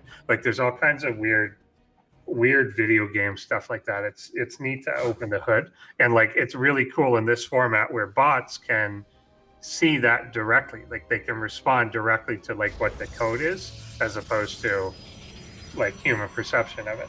Mm-hmm. This is a different build out of Strelok, right? He doesn't have a second base coming up just yet. Yeah. He's got a factory already about to finish up here. Thank you for buying the licensed version. Oh, we got the legit version. I always thought we had a hacked version. Straight up. Oh, yeah, cracked. Okay, yeah, there it is. Nice. I knew there was more. Man, production has to screen these bots for viruses a little bit better here. It's true. No, I'm just kidding. Games mount. We're safe. We're good. No viruses. Strelok told us so. You're in safety. I love it. Super cheap. Oh, this is what happened to Dream. He was playing this bot. Oh, the pylon gets found. This is so much better for Strelok this time around. He is staying on one base as well, which is, I think, crucial against this kind of build. And he's only got one Stargate or Starport coming down. Oh my God, Ender Sword. Are we gonna have another ace match? We might. Way. I don't know. Way. I don't know what FourGateBot does if it can't FourGate like a box. Man, Reaper's even gonna get a zealot here? Like, what is going on? Oh, or is he? Or is he? Oh, no, run, Reaper! It's not worth it. No, not the. Oh no! Those rocks weren't destructed yet. Pinned into the wall. All right, so FourGateBot is gearing up, getting ready. The forward pylon is down. That is huge against this, especially since Strelok is still staying on one base, has the tank in position, even has Marauders coming out with Stim on the way. This is so much better. A better position too, further back. Yeah, it is a little bit better, yeah. Only on the one base for both of them, though. So, FourGateBot lower in workers, but it's okay. Two tanks. It's like he heard me. I was like, man, if he had two tanks, he'd do great. Two tanks are out. Yeah, this isn't gonna work. I think FourGateBot's just gonna get crushed at the ramp here. I got two tanks, one for the ramp and one for the main. That's a reference that I don't think anyone will get, but I'd be surprised. Some rap song or something. Yeah, I got two. I'm not gangsta enough, sorry. Yeah. These Marauders are going to be very helpful in this as well, man. These Stalkers, I believe, are about to get shredded. Ooh, the tanks on Siege, but Resiege just in time here to start firing at the first line of Stalkers. Stalkers are even going to start clumping up nicely. Oh, look, beautiful. Just donating to the tanks. Just a straight donation. Scrap metal for the Terrans. I'm not even playing the game. Just, I'm going to go I'm going to go in this corner and wait for the end. Well, that you could see it was a little bit of a pathing issue. The depot's closed, and all of a sudden the Stalkers want to get up there. And if you're clicking to get up there, that is just kind of where you end up. Yeah, you can still see that point being clicked. Yeah. Yeah. Oh no, he's just going there because that's an intentional out of Strelok. He likes it there. It's a nice little spot. Protects against Zealots. Yeah, look at that. He loves that little pocket. Man, this is so much better this time around for Strelok. I don't think FourGateBot even gets a second base, does it? Yeah, I don't know. I don't know that we've seen it do anything. Maybe if she starts to run out of money, but I think this is gonna be Strelok's game at this point, unless we miraculously see an expansion or something. But we're just seeing one Stalker at a time coming in. They're dying faster than they can warp in Ender Sword, and at that point, I think the Terran has pretty much sealed the deal. Yeah, I like the addition of like the one Cyclone here, even though it may go down, but it being part of your front line, so that when you kind of kite back, it keeps going is nice. But just having like one or two of them is really good. Yeah, the Marauders too are perfect for this mix because obviously I know it seems counterintuitive to everyone, but Stalkers do counter Marauders technically. Yeah, they're supposed to. They're supposed to. They kind of counter each other, but yeah. But the Marauders are able to take a lot of shots, is why I think they're a better addition in here. And obviously, yeah, they do. Once they get stim as well, Marauders just shred through Stalkers. But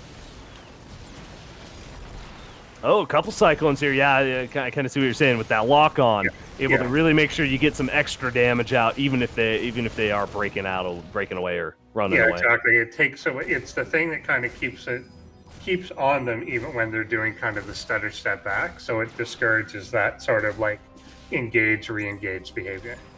Ooh, here we go. Yeah. Ooh, might get another Stalker. Indeed. Yeah, 4 shots kills that Stalker. Reaper's trying to get out, but I don't know if he'll make it. Maybe if he can get to that cliff or something. Banshee's going to come in and start harassing the mineral line as well, and things are just looking aces for Strelok right now, especially if he can get into a good little spot here, just in range of the production.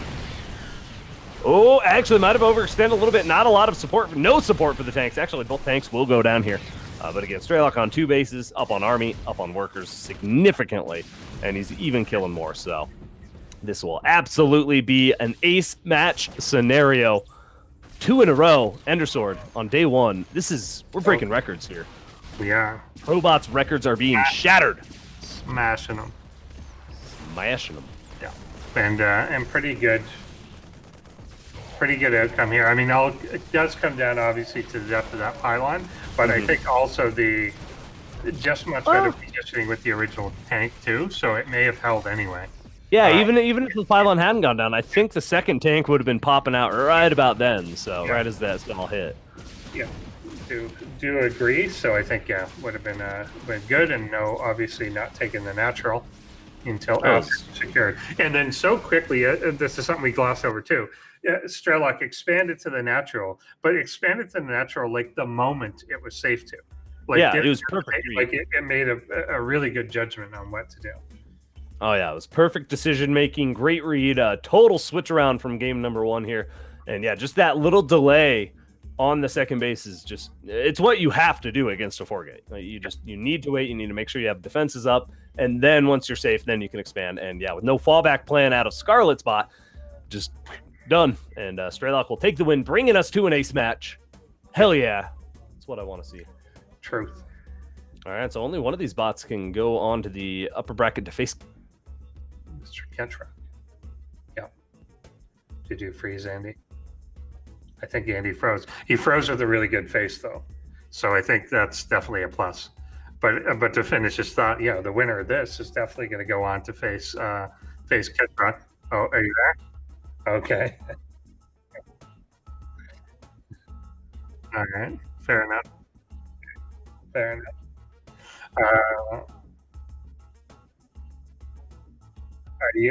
Are you back in? Okay, you should be. Can they hear you again?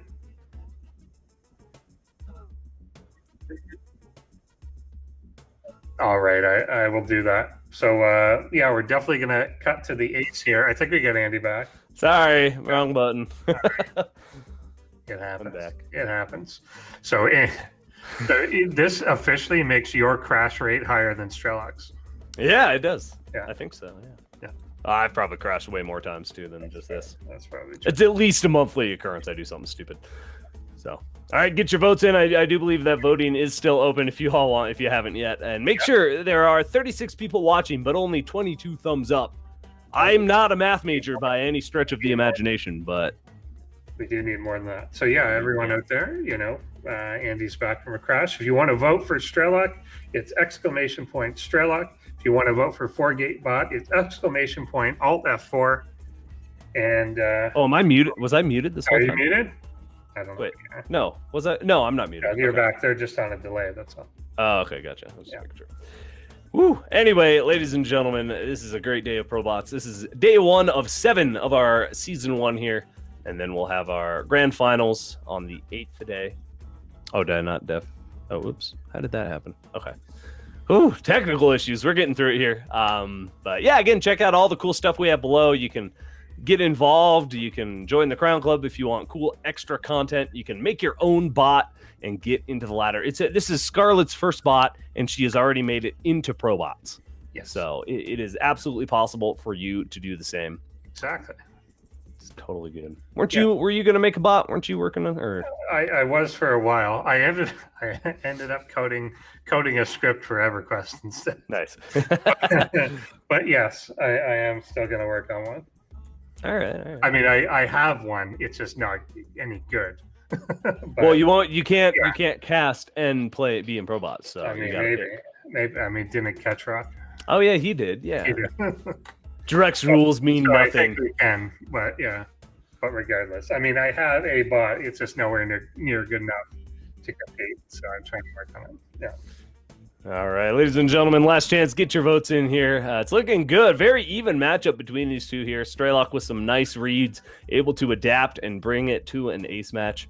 And let's go ahead and decide who will move on in our upper bracket and who's going to get knocked down here as we hop into game number 3 on ProBots. In 5, 4, 3. I'm out of things to say. 2, so I'm going to count down. 1. Works. Go.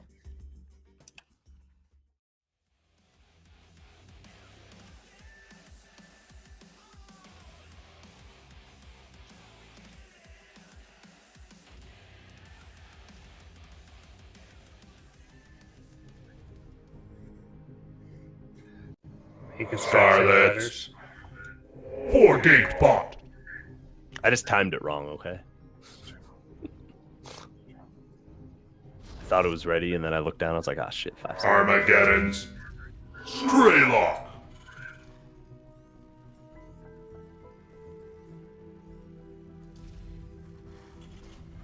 I always forget we're not muted for that first part. Submarine as our next map here. Thank you for joining us, everybody. And this is going to be a doozy of an ace match here. Obviously, we're going to see a 4-gate out of FourGateBot. And we'll see if Strelok can shut down that forward pylon. This one might be a little bit trickier just because of that third base location. At least I'm assuming that's where Scarlet is going to build her pylon. I'm sorry, FourGateBot will build the pylon. Yeah. Scarlet's bot, rather. I know, this is a real pro player taking part in ProBots. How exciting. I know, right? And Ketroc, too. Yeah, I'd say he's semi-pro, right? Pretty much semi-pro. Oh, he's definitely semi-pro. He's he's exactly like Will Ferrell. What? Isn't that the movie? That was a movie, I think. Oh, the soccer movie? Or was that an ice skating one or basketball? I forget. No, Blades of Glory was ice skating. I think it was a basketball movie. But yeah. But he's definitely, he's pure pro. Pro streamer. At least pro streamer. Yeah. But no, it's just cool. Thank you all for being here. Go tell your friends about ProBots. It is the coolest, hottest new thing in the StarCraft scene. Making bots fight for our entertainment. It's always a good time. All right, here we are, and we're gonna see if Strelok can hold this off. He is sticking with that one base build. I think recognizing, oh, that worked really well last game. Let's just kind of do that again, and it's definitely going to behoove him. Is this map brighter than the, like everything seems very glowy on this map? It does seem glowy. Different maps seem to have like I don't know Different how to do ambiance. it. It's different like Instagram filters. Yeah, that's a good way to put Like it. that's basically what it is. Because it's the same thing, but they do have a different tinge to them. Wait, no, Strelok, don't kill the Strelok. You're the Strelok. Goodness. Strelok, I forget what this exactly translates to, but Strelok means like hunter or sharpshooter. I think it's like sharpshooter. Something like that. Yeah. Okay, ooh, Reaper actually comes in at a very opportune time. No Stalkers popping out this time around, and the Reaper might be able to get a couple kills. That's going to be a beautiful start. There are the Stalkers now coming to respond to this. No, he actually didn't get anything. Thought maybe he'd get at least a kill, but no, just going to get forced out of there. Ooh, might even die. Nope. Can you? Oh, I was like, can you hop down to the right there? No, Oh. that'd be weird. Yeah, that would be. There's all kinds of these little areas that it seems like you should be able to go to, but you can't. And here comes the FourGate attack. The Stalker's pushing across. Oh, the Reaper stops in the pit and gets killed. Should have kept going home. Maybe he would have made it. Where's the tank? Where's the tank, Endersword? It's almost out. Why is it It's gotta rallying? be right, yeah, where's it going? It won't go there though. Yeah. That's a good spot. I think. I don't know. The Stalkers can kind of hit it from that low ground pretty easily, I think. They can, but they're going to try and go up the ramp. Like they can obviously hit it. There's a better spot, Yeah. but it's not the worst spot in the world. Best spot would have been right behind that tech lab because he Yeah. could shoot them as they're coming. Like right here, Okay. he could just Yeah. be laying into them. Oh, no, stay home, stay home. That Marauder's done for. Yeah. Oh, but they're actually going to just, I believe, sacrifice themselves into the pit again. Yeah, got debated. All right. Debated. So, yeah, they're going to do this, and they're not going to take. So this we saw this kind of in the show match too. Just the struggles with the ramp and the high ground. Well, it's because they're clicking past the depots, that's the thing. not at the top of the ramp. Yeah. So, yeah, this is going to be a holdout of Strelok simply because a FourGateBot will not go up the ramp. Yeah. Which is really weird because the way that like the rest of their movement works is always like a foot in front of itself.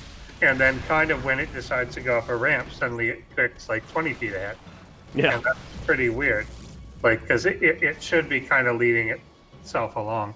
I think yeah, it's trying to avoid clumping up on the ramp, I guess. would be my thought. Like, because if you click on the ramp, all the units are going to kind of stay there and clump there. But you want to get through and up the ramp into the base, right? That is true, but the alternative seems worse. What's the alternative? Not going. Not even going to. Yeah, what we just saw. Yeah. That does seem worse. Banshee's going to get in here and start getting kills. Nothing to defend. And this should pretty much be the beginning of the end for FourGateBot as Strelok is going to be able to secure this expansion. How many kills on this Banshee? 10 at least at this point, right? 9, 10, 11. Cloak comes down and all the Stalkers just leave because there's no detection and a FourGate. FourGate, no robo. FourGate, no robo. Yeah. And there comes the forward pylon. It will die. And that should pretty much be it.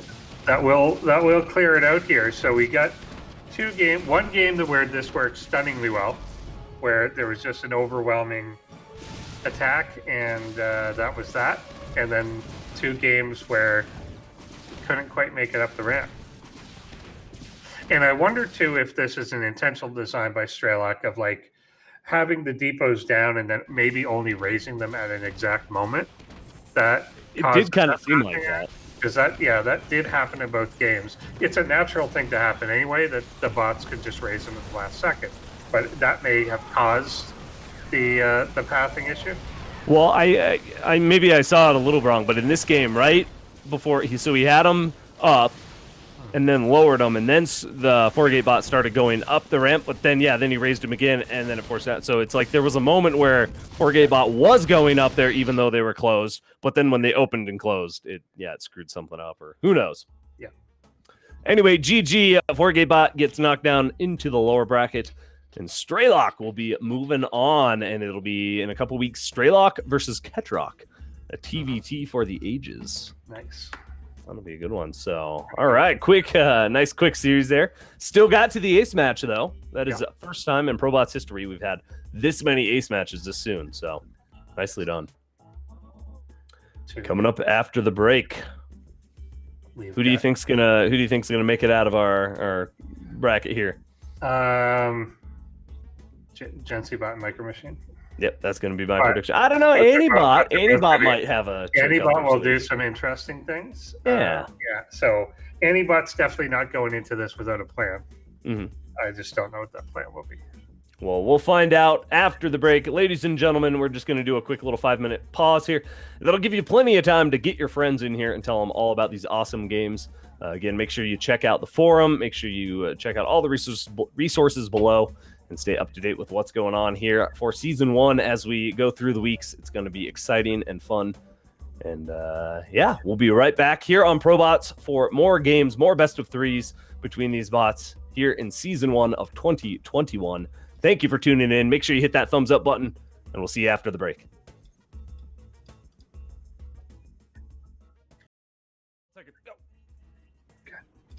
Welcome back, everybody. We are here in day 1 of Season 1 of the year 2021 of ProBots here on ESChamp. Thank you for joining me. Endersword here as always, ready for even more games. We've got 2 more best of threes coming up. A lot of Terrans today. We're getting them all kind of out of the way. So many Terrans. I believe, just 2 TVTs coming up actually. If we take a look at that. We've got Jensiiibot versus Ketroc Jensiiibot versus Spudde to start things off. Yeah.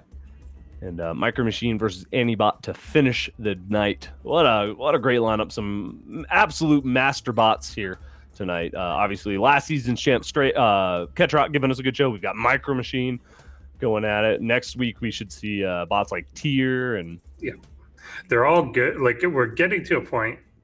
We're at the point. No one's bad. Well, you wouldn't be in the top 12, 16 exactly. bots if you were. There's just such a competitive thing now that just no one's bad. They're all at a level that they're. Well, that's why we've had 2 freaking ace matches so far tonight. Yeah, it's true. That's awesome. Very cool. Get another one. I'm hoping. Let's find out here. We will get this started in a minute. Before we get started, again, we will be doing some extra content, so make sure you check out our Crown Club membership and get all the bonus content there. Let's take a look at these bots a little bit. Jensiiibot, this is his, don't even know what season. He's been around for quite some time now, 5th or 6th. Something like that. This is Spudde using the Strelok graphic and numbers. He's an imposter. And made by the same person, using the same coding language. What's going on? We only changed the name.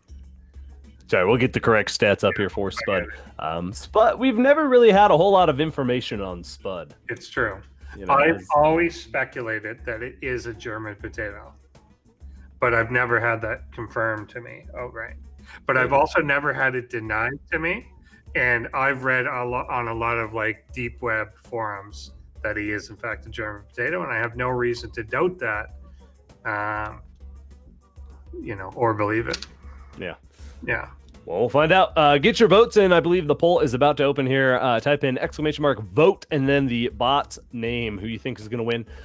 I will give a little bit of info here. So in Spudde's weaknesses, apparently Spudde is a little bit afraid of Jensii's bot tank play. And we have seen Jensii's bot tank marine control and just how strong it can be. So might be a little bit Jensiiibot favored already to start things off here. That is true. I mean, that's definitely a particular strength of Jensiiibot is kind of the space play of both for tanks and liberators. Mm-hmm. Does a pretty good job controlling that sort of thing. So I don't know. Let's see how we get better season to season. This is the one that I've kind of always pointed to and just said, this is a near perfect bot. Your early game needs to be better because it's too passive, and the only times it really loses is when it lets its opponent just do it macro wise and swarm it. and that tends to be what happens. But let's see where we go. See, Oh, there's there he is. potato. Yeah, see there. He is a potato. You knew it. Yeah, he's a German potato who is sad and also part of the Charlie Brown cast. Yeah, he does. He looks. I was gonna say it looks like Charlie Brown. It's hilarious. Yeah. All right, ladies and gentlemen, it is time for our next best of 3 here on ProBots. A little TVT action. Let's dive into it whenever I saw the timer's ready. So whenever production's ready, let's get into it. Now, no. Okay.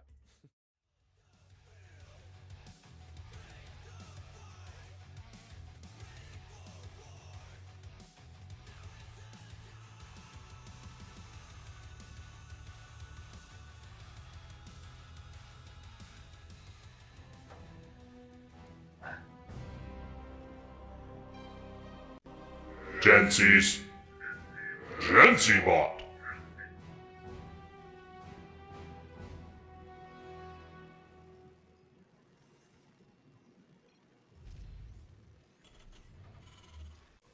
Spudde.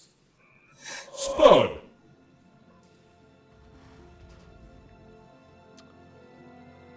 All right, we'll get those graphics fixed up here for the next one. Now this should be a great series. We're going to start things off on Golden Wall. What a fun way to start this TVT here. I do think Jensiiibot is favored in this match for a number of reasons. Obviously, he's just got quite a bit of experience. I think over Spudde has been in ProBots a little bit longer. Hey, potato, I'm talking. Yeah, no. He didn't like that you're talking about Jensiiibot being better. No, talk about me. No. All right, fine. We'll talk a little bit about no. I'm gonna finish my thought on Jensi here. But just the army control. It really does seem like Jensiiibot has a lot of attention put into the army composition control. So the tanks sticking with the Marines, just the units working together, and you can kind of see that in his special traits.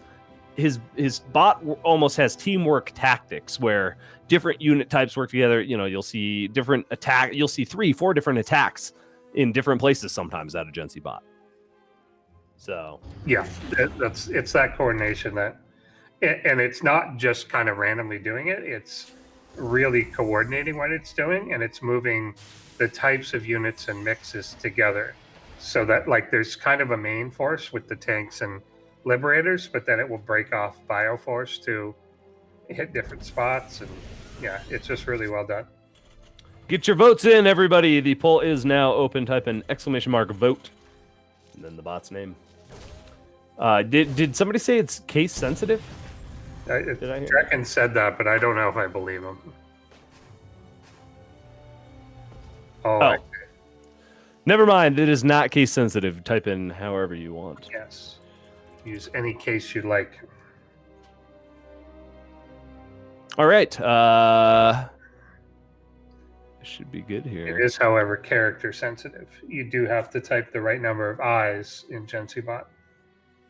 Yes, there are 3 eyes. 3 eyes. Dusty looking at you. Dusty Y. Well, he put 2 Ys in Dusty, and there's even a random space between it. So, but he did know what I was talking about with the running backwards in Zelda.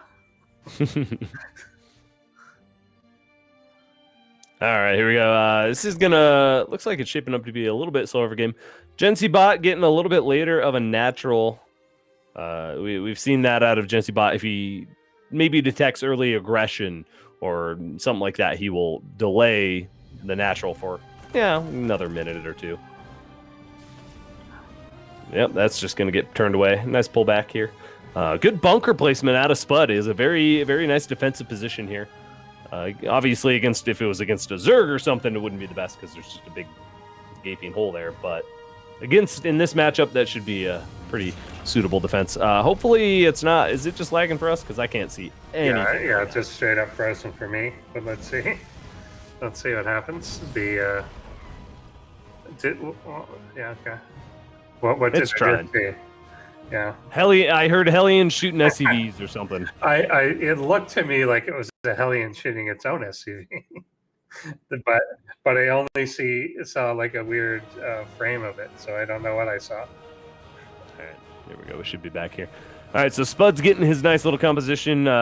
Both bots getting 2 bases rolling out here. I really do like the mix out of Spud this time. He's got combat shields coming down for the Marines. He's got Vikings for the air control. And did I see a tank? Did he get tanks? Is that a thing? Yeah, he does. Okay, yeah, he does have 1 tank. So really standard, but very solid composition here out of Spud. And it's going to be hard for Jensiiibot to break with just the kind of the Reaper Hellion composition, but that is the beauty of this composition, is you can do some special tactics and maybe sneak in with those Hellions, which is what we're seeing. You got to be sneakies.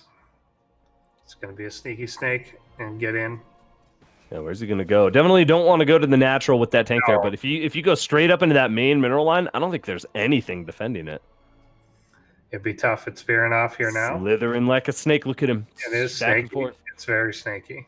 Very snake-like. Oh, yeah, that's right. Yeah, keep going behind. Yes, that is the spot. Get in there. Yeah, we're going to see some roasty, toasty SCVs, I think. Oh, beautiful spot. Nothing here. 1 Marine comes to defend at the same time. The tank has actually moved to deal with it. The Reapers move in. Beautiful movement. This is what I'm talking about. Just the coordination is so on point here. The Reapers do get cleaned out, but still, the idea was there and was extremely well executed. Yeah, there's a couple things a tiny bit off, but it worked pretty well anyway.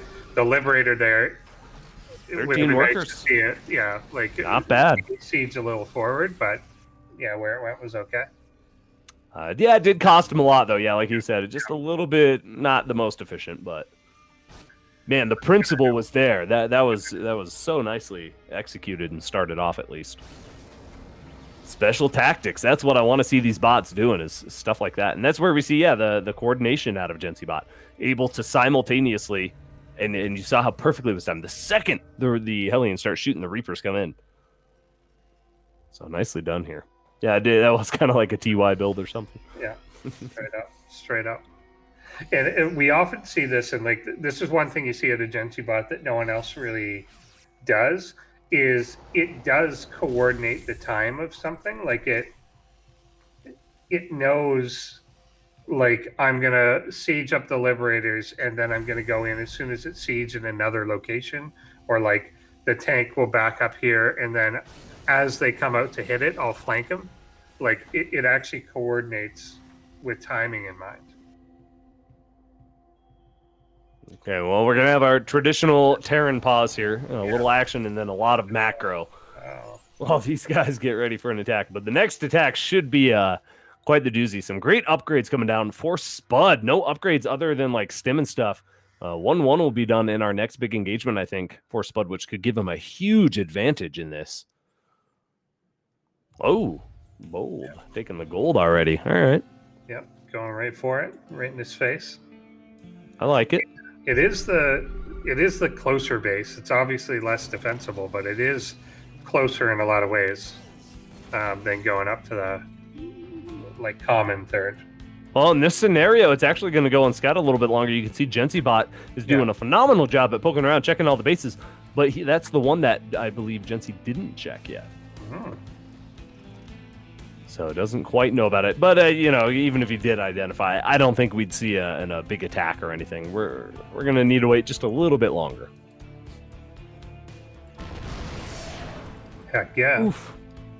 Goodbye, Marine. Stim's about to finish up for Jensiiibot, but again, great upgrades coming down for Spudde. He's even got Ravens joining the composition. That is going to be really nice against what Jensiibot's got. I think, wait, does Jensiiibot have tanks too, right? I'm assuming. There's many, I think so, but I mean, definitely that's usually part of the structure. And yeah, I think there were some up front in the clump there. I'm kind of seeing a pixelated view here now. Yeah, we're getting more lag. Sorry, everybody. We'll get that fixed up. Oh, yeah, the stream's just frozen here. Yeah. We're working on it. We'll get that fixed up for you here. Okay, gearing up. Good old TVT. The most passive match of them all.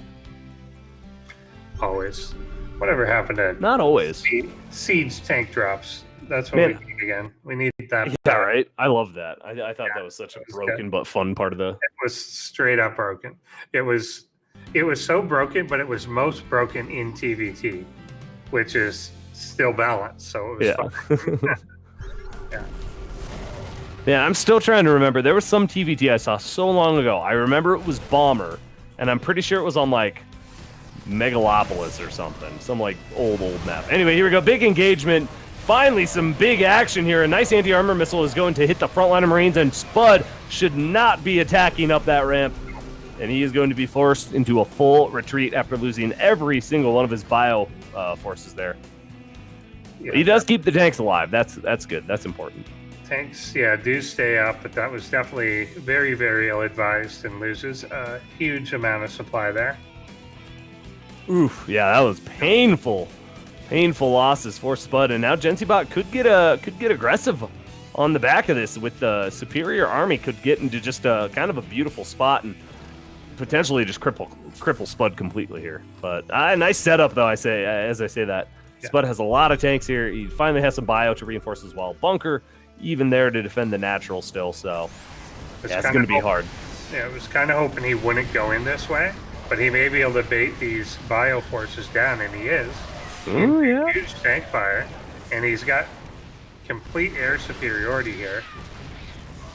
Yeah, he actually should be able to get through here. You're just seeing the Marine control is a little bit better out of Jensiiibot, keeping the Marines safe in the back as opposed to Spud, who just kind of trickled them forward here, and before they could pull away, they were already dead. Oh, almost gets the Raven.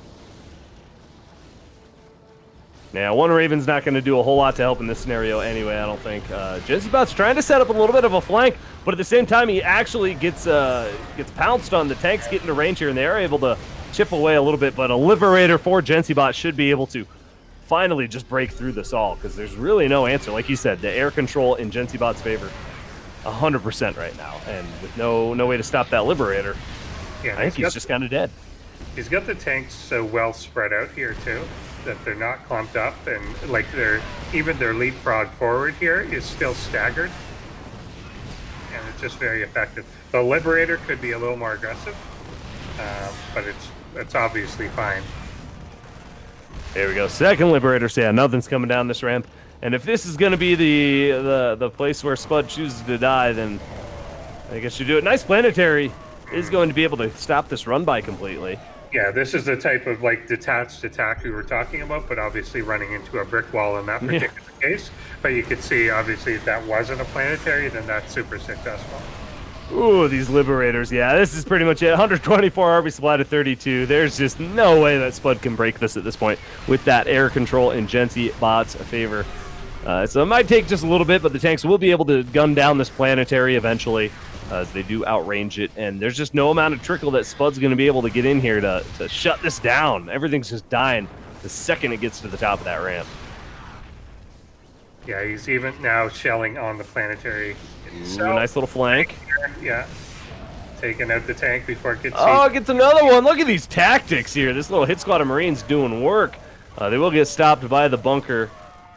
But nice little hit squad there is able to clear a couple tanks, and the planetary goes down. Now SCVs are just left in disarray. Spud is expanding to the north, but I don't know if it's going to be enough. Again, that army supply is just far too much in Jensiibot's favor. Something to see here, too, that a lot of the bots don't do is what Jensi just did. It may be unnecessary, but he went in, he fulfilled an objective, and he went home. Yeah, he didn't have reinforcement. You can see the fresh reinforcements were just kind of waiting at home for the returning army, Yeah, and so, and a lot of bots kind of don't do that. They go on the attack, and then they stay until they're killed. Mm-hmm. As opposed to acknowledging, and I guess that's the hardest part to do, is kind of say, I've accomplished the thing I intended to, now retreat and regroup. Oh, he does discover the bases up to the north here before it can transform into a planetary, so the Marines are going to be able to come shut this down while the tanks and Liberators continue moving forward. Actually, Spud's coming to respond and try to deal with this, but oh, what a meat grinder. Tanks and Liberators are going to shred through this. The Vikings are going to get a few volleys off. The Vikings for Jensiiibot aren't really doing their job, but it's still too much. And the upgrades heavily in Jensiibot's favor with 3-3 about halfway done, but I don't even know if we'll get to that point, as this is pretty much over. Yeah, it'll take him a while to clean up, but definitely the back is totally broken here now. He got 125 army supply to 34. Yeah, that's it. GG.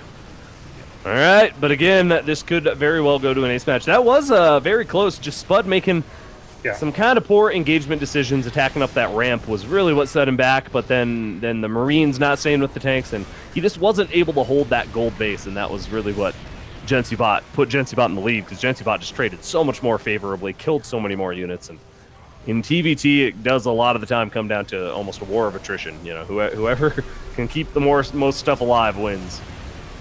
Very true indeed. And yeah, particularly when it comes to things like the air control that then leads to tank control. The ability to stagger out too makes a huge difference. Like when you do get caught by a volley, you're only having Jensi have 1 or 2 tanks hit, whereas it's basically the entire patch for Spud. So yeah. Yeah. All right, voting is closed. Only 5 votes. Everyone's kind of stopped voting here. Crowd dwindled a little bit, but Jensiiibot looking very good here. But Spud could absolutely turn this around. Just needs to get one really good engagement, I think, at the start. And you know, TVTs are so volatile sometimes, where one big engagement can just flip a game on its head. So I believe in Spud, but I do think Jensiiibot is still the stronger bot in this matchup. Yeah, I think so. And I think we're seeing the stylistic difference there in control, because the compositions were reasonably similar. The overall tactic here was similar, but it was down to the detached control, the timing, the initial strike that killed 13 workers, don't forget. That was a attack at the front and a kind of backstab with the drop, just really well coordinated. And so just extra capabilities on Jensi's side. Yeah, and Jensi just has a lot of little features too. Actually, this season, I don't know if it was able to do this before, but it can adapt based on real-time scouting information instead of match history data. So it relies a lot more on just kind of what's going on in the moment, which I could give you a huge advantage. And I'm curious how much that, because it's hard to tell just by watching how much that actually plays into the decision making. But yeah, it's pretty tough to see. Jensi with a pretty high crash percentage there. Yeah, 6%. Yeah, that's the second highest I think we've seen. But yeah, luckily we haven't had too much of that happen. I think last season we had like maybe 2. Maybe 2. Yeah. Yeah, we have the occasional broken but not crashed sort of thing happen. That seems to be more. Yeah, exactly. That seems to be more common. Yeah, was it BenBot that crashed with? It crashed because of like the mothership or something. Yeah, that's right. Well, and I remember MicroMachine crashed one game too because of the gas. Something. Yeah, the gas. It was going to do the bunker mining, and if the gases were together or something, it was going to crash, and if not, they wouldn't. Yeah, something weird. Anyway, game number 2 is ready, ladies and gentlemen, in this TVT. Let's see if we can get another ace match, or if we're just going to breeze through it and have a nice quick game. Game number 2, let's go. I love ace matches.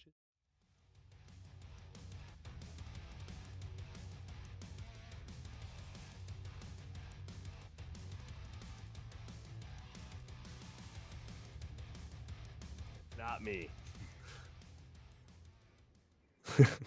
Straight up. Jensiiibot.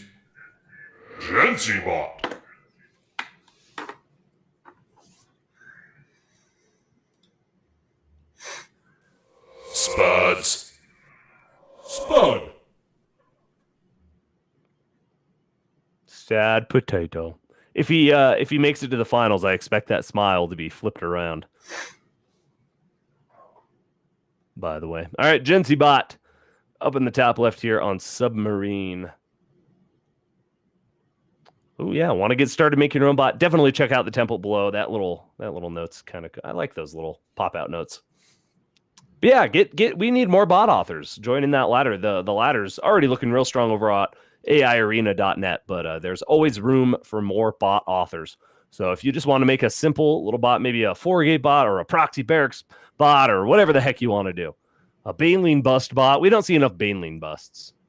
It's true. We weirdly don't. It seems that would be a really. So Scarlet made a bot. I'm gonna push no regret to make a bot. And No regret should do the Baneling bus spot. Yeah, 200 supply of Banelings and then go. he is exactly the world's like most knowledgeable expert on Baneling busts. So Oh man, I was watching the old StarCraft VOD archives. I got to see if I can find one online. It's a little Zergling plushie that you can turn inside out and it morphs into a Baneling. Did you see those? I've seen them, yeah. That was the coolest thing. I got to get one of those. Pretty good. They're pretty good. Anyway, here we are. Jensiiibot scouting around, getting that real-time information to adjust his plan accordingly, and pretty early factory out of Jensiiibot. Jeez, yeah, that's like a 1 minute. What do you mean? 130-minute factory there? Yeah, pretty super fast. Pretty quick. It's actually kind of like you mentioned the timing. I was noticing during like Scarlett's FourGate timing and just kind of remembering what the old timing was. And I think she was activating the FourGate warp in at like 3 minutes and something. And I think the standard timing is like 4:30. Oh, wow. Something like that. But and so I think it's just a matter of that mining speed thing providing so much of an advantage. Oh, for sure. Yeah, you get extra units too with it. Yeah. Little Reaper dance. I love these little Reaper wedges. They're so much fun. But yeah, this Reaper should get gunned down. Oh, he actually gets into the main, but gets gunned down right as he tries to go for the mineral line here. And now Jensiiibot has map control once again, but Spudde is totally content sitting at home. He's got his bunker up, second base about to finish as well. And as long as he can just hold off, get those tanks up again, this should be a nice opening for Spudde once more. Yeah, yep, the units they see the bunker and decide, nope, I want none of that. Oh, Liberators. That seems like a much earlier Liberator this time around for Jensi, no? Yeah, that definitely does seem quick. Again, like early 3 minute range. Yeah, skipping the tank, going straight to the lib. Well, that'll be nice, especially against the pretty much lack of there's a few Marines out, but once Liberators are popping out, you really need Vikings or something else, like Cyclones even. I want to see how aggressive this Liberator is, because we saw in that first game that the Liberator just kind of like rode up to the edge of what it wanted to kill and then sieged up. Whereas when you're doing kind of a really, really early Liberator like this, you want to just put yourself in the damn mineral line. Well, this does seem like it's going to be a lot more aggressive. Yeah, here comes the Liberator now. Kind of taking the path the Medevac took. The last game, going straight for the back mineral line by the looks of it. Oh yeah, and then so he's gonna. Yeah, I think he's gonna kind of try the same principle as the Medevac drop. Actually, go in with the Liberator. Ideally, it'll pull units out of position, and then you can sneak into the natural with his nice clump of SCV killing units there. The Reapers, the Hellions. Like if they can get on that mineral line, they're gonna roast some SCVs real quick. But that's just going to hold for a minute here. Still no action. He's waiting. I figured that was the time when there's only one tank out and not a ton of Marines. Well, I wonder what the delay is here. Yeah, it is weird. So again, it could be. Oh, he's waiting for the draw. Okay, so I thought the Liberator. Okay. Yeah, I definitely think that Liberator should have gone. Well, what you could have done actually here is put, since the Liberator was so much quicker, bring that into the natural and then drop behind it. Oh yeah, and here we go. The tank is out of position once more. The Reaper's going to go into the natural. The Hellions try to deal with the main. The Hellions are going to get cleaned out pretty effectively. Reapers get a few more kills. Pretty much the same outcome as last game. I think he got 5 workers. What do you get? Oh, 10 more exactly. Huh. Yeah, I think it was split up. I think Spud's tank might have killed a worker or two. Yeah, a little friendly. With the Reapers, Oh, yeah, that's funny. That turned out actually like exactly the same as last game. That's interesting. quite good. But yeah, I think it would have been more successful to just go in immediately. Yeah. Oh, for sure. Yeah, get that Liberator in, start killing. Because it was there so much earlier than the rest of it. And, so what it really looked like, because the Reapers and Hellions were really poised together. But then, as soon as the Hellions pulled back, they were going for that Medvac, and then it all kind of went in. So the other thing, too, not to go too deep, but is if you're dropping in the main and then the Reapers were going to come in the natural, the Liberator could siege up the ramp. Oh, that'd be a hot spot too. Yeah. Maybe kind of in some of that cliff space where the Marines and stuff can't quite get to it. Because in the main, the Marines were just able to get right under it and kill it off pretty easily. Yeah, exactly. Whereas you could cut that out, you could kill the tank and then make it hard to get back down. And then any retreating SCVs would also go through. So there's definitely some improvements to be made, but the idea is there. It does cool stuff. Yeah, the fact is the idea is solid. What it's doing already is beyond what most things are doing. So that's beyond what I can do as a human. So there you go. I would just move or click move everything in and lose it all. So third base coming out of Spud here. No sign of one just yet for Jensiiibot. Jensiibot's going to prioritize the upgrades instead. 2 engineering base coming down. Spud does have just that 1 attack upgrade at the moment. There's the armor. So yeah, pretty much shaping up to be almost a repeat of game number 2 or game number 1 here. Very, very similar compositions, outcomes, just kind of everything is shaping up to be kind of the same. Pretty much, yeah. I don't know what else to say. I think it'll come down to then like the tank wars, right? Yeah, the tank wars, the initial attack by Spud up into a very well defended position. Obviously, hugely influential in that game. And are we going to get the same sort of deal happening? The same kind of passive TBT? Yeah, we are. Yeah, that's a guarantee. Couple Marines. I do love that Jensiiibot stays very active with scouting, and that really does play into its decision making. So it's very good that it's active and sending the Marines. They're a nice, cheap, expendable scout. At least that's what the Terrans designed them for, was to be expendable. That is true. That is true. The suit's probably more expensive to replace than the Marine. Oh, totally. I mean, that's true. That's true in a lot of military ventures. Yeah. Yeah, definitely unfortunate, but it makes you feel tall. Yeah. That Marine suit, but hey, the Marauder suit is also good. All right, scans going down. Ooh, is that prompting Spud to move out? Yeah, looks like it. Ooh. Spud's going to clear, but Jensiiibot does see this coming. He's got his nice scouts placed. So we'll see if Jensiiibot can get into a decent position. One more Marine scout is going to see this movement coming out. And Jensiiibot needs to just shift a little bit, or is this a good spot? The fact that this is a low ground is a lot better. Yeah, Jensiibot's a little out of position, though. Might lose this base. He's unseeds at just the wrong time there. But he does pull the army off the base. Yeah, that's not going to work. Both of them doing a lot of work to each other's Marines, and the tanks will go down for Jensi. He gets the base. Nicely done. A lot of the workers here dying too, so definitely well compensated here. We're at 71 to 52. That really didn't look like it. Well, this is why. So it felt like that was weirdly balanced, but I guess it's because these tanks weren't participating yet. So they're gonna hold this, but they're gonna do it late. They lost the base to do this.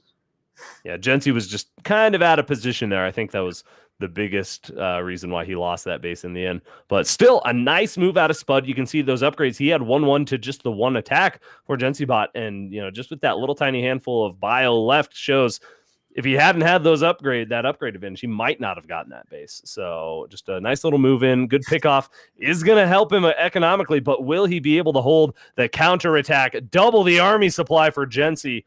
And even without that army supply advantage, it's hard to break through Jensi on a good day. So I am not feeling too hopeful for Spud here on this counter attack. Oh boy. Yeah, he's holding the line. Yeah, he's just in a good position here. He's able to hit the planetary, and that's the key. He's just barely there. He can get that tank now too. Now he got him. Yeah, beautiful positioning here. Yeah, if that goes, the bio is now freed up to go forward a little bit, but it knows it still can't. Yeah, it's very smart. Jensi pulls back and doesn't just die in the planetary. Oh, but now he's going to. No, is he? No, he's still far. He knows the range. So look at that. Boom. All right. Well, this is looking like it should be a Jensiiibot 2-0 victory, which again, Jensiiibot, such a seasoned veteran and just such phenomenal army control. It's even on a good day, it's hard to beat Jensi in a straight up fight here. And a good try, though, out of Spud. Yeah, there's the old flank here with this I group love of those Marines. flanks. Yeah. Really So good. This good. one's going to be a lot more successful. There's a lot of them here to be able to deal with the bunkers. Some repair is going down, but it's buying time for the tanks in the back to come in. Yep, and now the production is camped, and that will do it. Jensiiibot showing his stuff. Liberator even in range, killing some stuff. But again, Spud giving us a great showing here. Some really nice little moves, and definitely has a lot of potential. Yeah, So, he had a good initial attack this time. It helped that it was on flat ground instead of up a ramp. But I mean, it killed the base, got a lot of workers dead.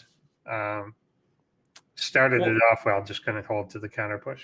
Yeah. Well, and it's you mentioned it last game. What Jensiiibot does is so good. It makes that attack, finishes it off, and then has a retreat plan. Spud just kind of stuck around. It's like, oh, cool, I killed the base. What else can I kind of stay and fight? And just ended up getting surrounded by all the tanks and lost a lot of army there. And by that time, yeah, Jensiiibot just had too much to push across with that counter and take the win. So nicely done, Jensiiibot. You'll be moving on in that upper bracket here. There you go. Stuff. There all you right. There you go. One more best of 3 tonight, ladies and gentlemen. Make sure you stay comfy. We've got a hell of a match coming up. This one should be very, very exciting. MicroMachine versus Anibot. One more TVT to finish things off. What are your thoughts on this one? Obviously, MicroMachine is a beast. Yeah, MicroMachine always going to be the favorite in pretty much anything. But Annie is known for unusual, unorthodox sorts of things. The beauty of MicroMachine is it can often absorb that stuff, and it doesn't matter because it's just so aggressive that whatever you're planning, it doesn't let you do that. And if you're passive and trying to build up, it's macroing like crazy. If you try and hit it early, it's got some early units. Like we've seen good snipes with full contains, but we've also seen snipes where like a Reaper gets out and it's enough that MicroMachine wins the game. So well, this tells the tale. Win rate 92%. Jeez, yeah, everyone else is around like just above 50, 52, 58. Yeah, 98. Jeez. Yeah, Elo 22. It's basically Magnus Carlsen. He can lose, but he's not very often. Yeah, he's the one everyone's trying to win. Everyone's trying to beat. So that's what it is. Yeah, I'm still going to vote for Anibot because I believe. And I wonder if they are using the ELO system, like the actual chess ELO system.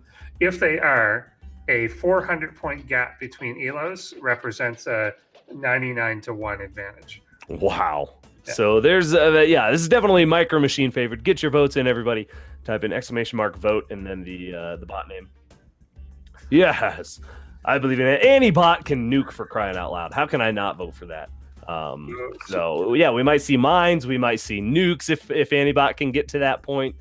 This is going to be a hell of a TVT, I think. Obviously, MicroMachine, one of the Anibot's weaknesses. Who isn't weak to MicroMachine though? It's true. Has already won 5 tournaments. Yeah, MicroMachine is just probably our most seasoned veteran to date. Definitely. But it's pretty close. Tier is up there. We've definitely got some bots who right there with him, I'd say. We've got a number that have been there from the beginning, and we've got a number that probably have as many 94% for a 400. Yeah, that sounds right. Mm-hmm. It's up there with them in terms of maybe top 4 finishes, but MicroMachine is a winner. I don't think anyone's even close. Did anyone else win too? I don't think so. Yeah. I don't know. Well, let's find out. Ladies and gentlemen, our final best of 3 of the night here on day 1 of season 1 of ProBots 2021. It's been an awesome night so far, and we're going to wrap things up.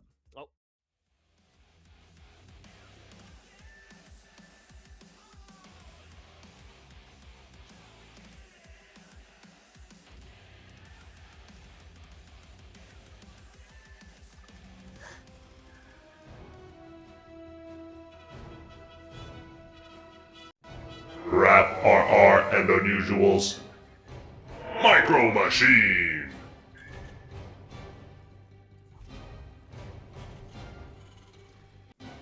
Sabe losses. Anibot. All right, so to clarify, since it's chess and there's draws, 88% for the advantage player to win, 8.8% that there's a draw, and a 3.6% chance that the lower player wins. So you're telling me there's hope? Telling you there's hope. It's not much, but there's to hope. put it in. Let's see if we can translate. So from a chess point of view, that would be a 2-pawn advantage. So if MicroMachine killed 2 of its original workers, like 1.5 original workers, it should be even. Did I guess Savelos, I'm calling you out. Where's your new bot image? Yeah, what up with that? I made a fancy new graphic for his bot, and we're using last season's. Is it production's fault? Maybe it's production's fault. They have screwed up the images tonight. He's going to tell you that. That's what he gave you? Maybe he didn't like my image as much as I thought. That's it. He's going to tell you, though, that it's production's fault, so that to spare your feelings. Joke's on him. I don't have any feelings. Yeah, he's going to be like, oh, production didn't put it in, but it's right here on the fridge. All right, let's see what's gonna happen here. I can't even read what map we're on because it's so fuzzy on my side. Everdream once more. Yeah, my eyesight's not that good. This is definitely MicroMachine favored, I would say. But Anibot could pull something out here. You never know. Anibot's got some nice tricks up his sleeve, and definitely throw MicroMachine for a whirl with some Widowmine play, or who knows. Yeah, definitely could pull some stuff off. I don't know. No one voted for Anibot. I did. Did you? I believe in Anibot. I like the underdog story. I gotta give a little hope. I don't see it in the chat. Did you write it down? I voted for Kodos. Scroll up. Vote Anibot right there. Right above unusual. Oh, I do see it. Yeah. Okay. Yeah. Why is it not on the whatever? No, it counted it, I think. Okay. Anyway, there's a Reaper going ham right now. Anibot, this is not boding well for a good start. Where are your units, Anibot? I know, right? You need something now. Seems very unconcerned. Making a Marauder and a Cyclone. Look at the SCV hiding behind the refiners. Like, if I hold perfectly still, he won't see me. That's exactly it's working. Oh no, we found him with a mine. Okay, now the defenses are out, so now Anibot should stabilize. How many workers went down even? There's a lot of orange, but I don't think he even killed that many. Yeah, it was weird. The play dead 5. Trick, okay. The play dead trick did kind of work, but yeah. The what trick? The play dead trick. Oh yeah, the hide behind the thing. Yeah, it almost worked there. But still, good little attack. MicroMachine gets 5 workers, and you do not want to be behind 5 workers against MicroMachine. So it's definitely going to give Anibot a hell of a hill to climb at this point. Another Reaper will get pushed away. Cyclone's out. Is going to get a little lock on, but won't finish the deal. All right, I like that Anibot sticking on one base though, not getting too greedy because, well, as I said, MicroMachine's already got 2. But at this point, we need to see maybe a big attack out of Anibot, and just get a few more Cyclones out, and try to maybe take advantage of that earlier base out of MicroMachine. But that clock is ticking, and more units, more tanks are coming out. MicroMachine's about to be super defended here. It is true. Like, unless you get an early push or early advantage or something to knock out something that MicroMachine has, then, like, no one has ever mounted a MicroMachine comeback. Like, that has not occurred. Yeah, once MicroMachine gets the hold on you, yeah, you're pretty much done for. Yeah. Oh, here we go. So, yeah, we haven't talked about this at all yet. We saw this last season, I think, was its debut, but check it out. This is Terran mining efficiency at its peak. Yeah. These guys aren't coasting in. There's no deceleration up here. I like It's them. just confusing to watch almost. They look very, it looks very confusing.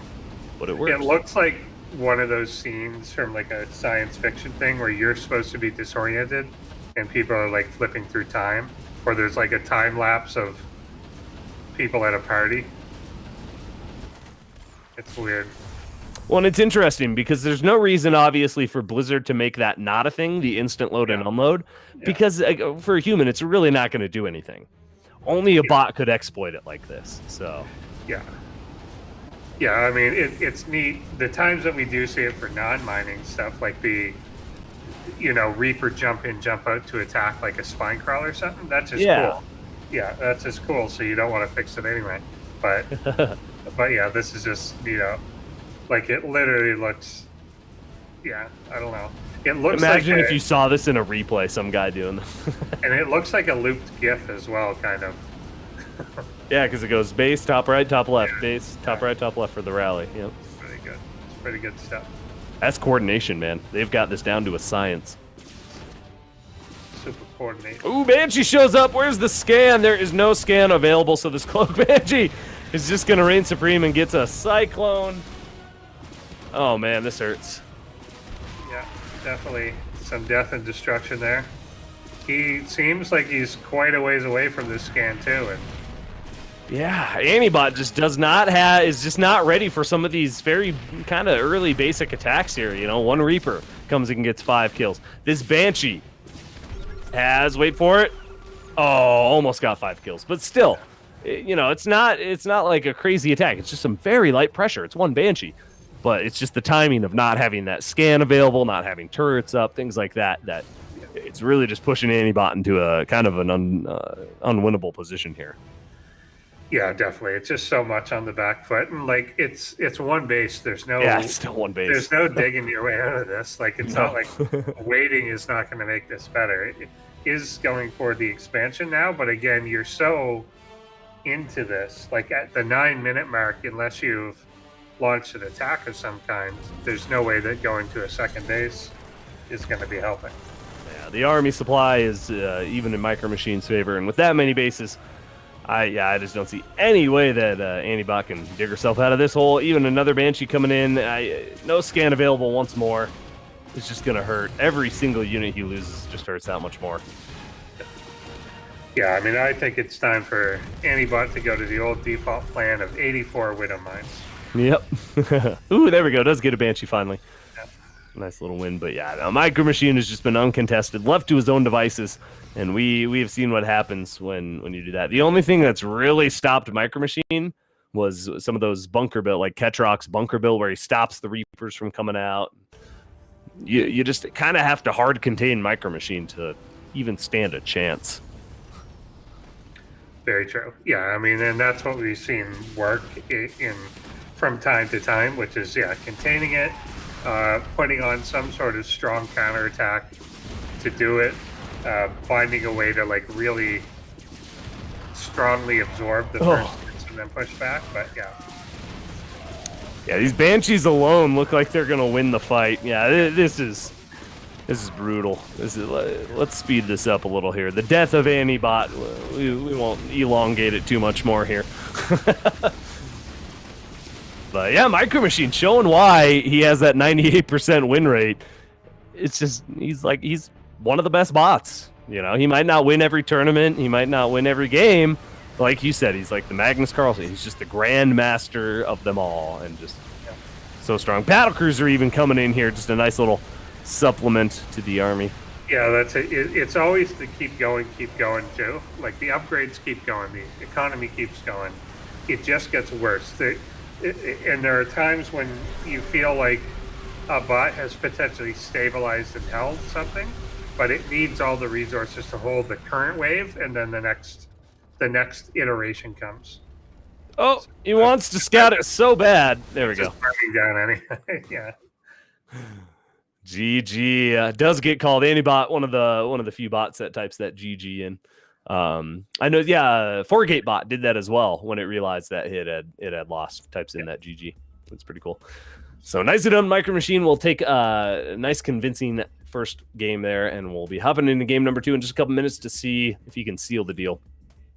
Yeah, Anibot just needs to either have a really nice early attack or something, because doing that defensive game did not work out, especially because, again, there were no turrets, scans weren't available. The defense wasn't even really there, to be frank. Yeah, basically. Yeah, it wasn't even the type of thing. Like the initial defense was just really late, knowing that you're going to have a Reaper to get a Marauder and Cyclone out. It was able to kill the Reaper, which is great, but not until 5 workers were already dead, and that just put you on the back foot as the rest of it. Just each thing that came in, he wasn't prepared for yet. Yeah. And then by that time, then you gotta now I gotta scramble and defend it, and by that time you've lost too much. And yeah.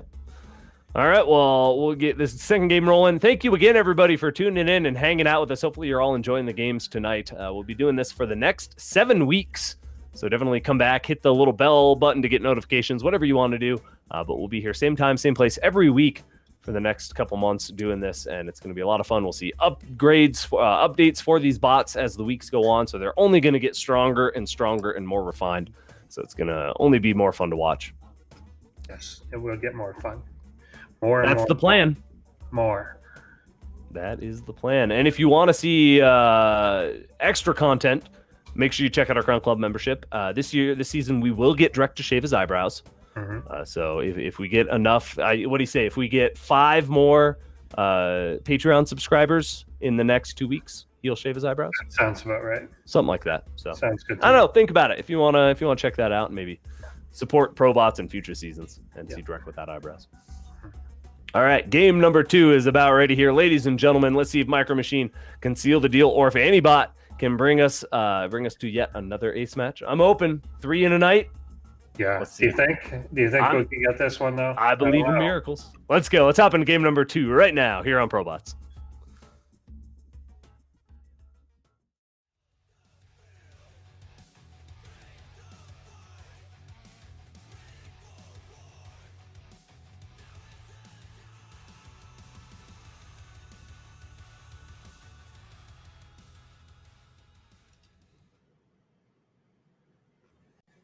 Wrap RR and Unusuals. MicroMachine.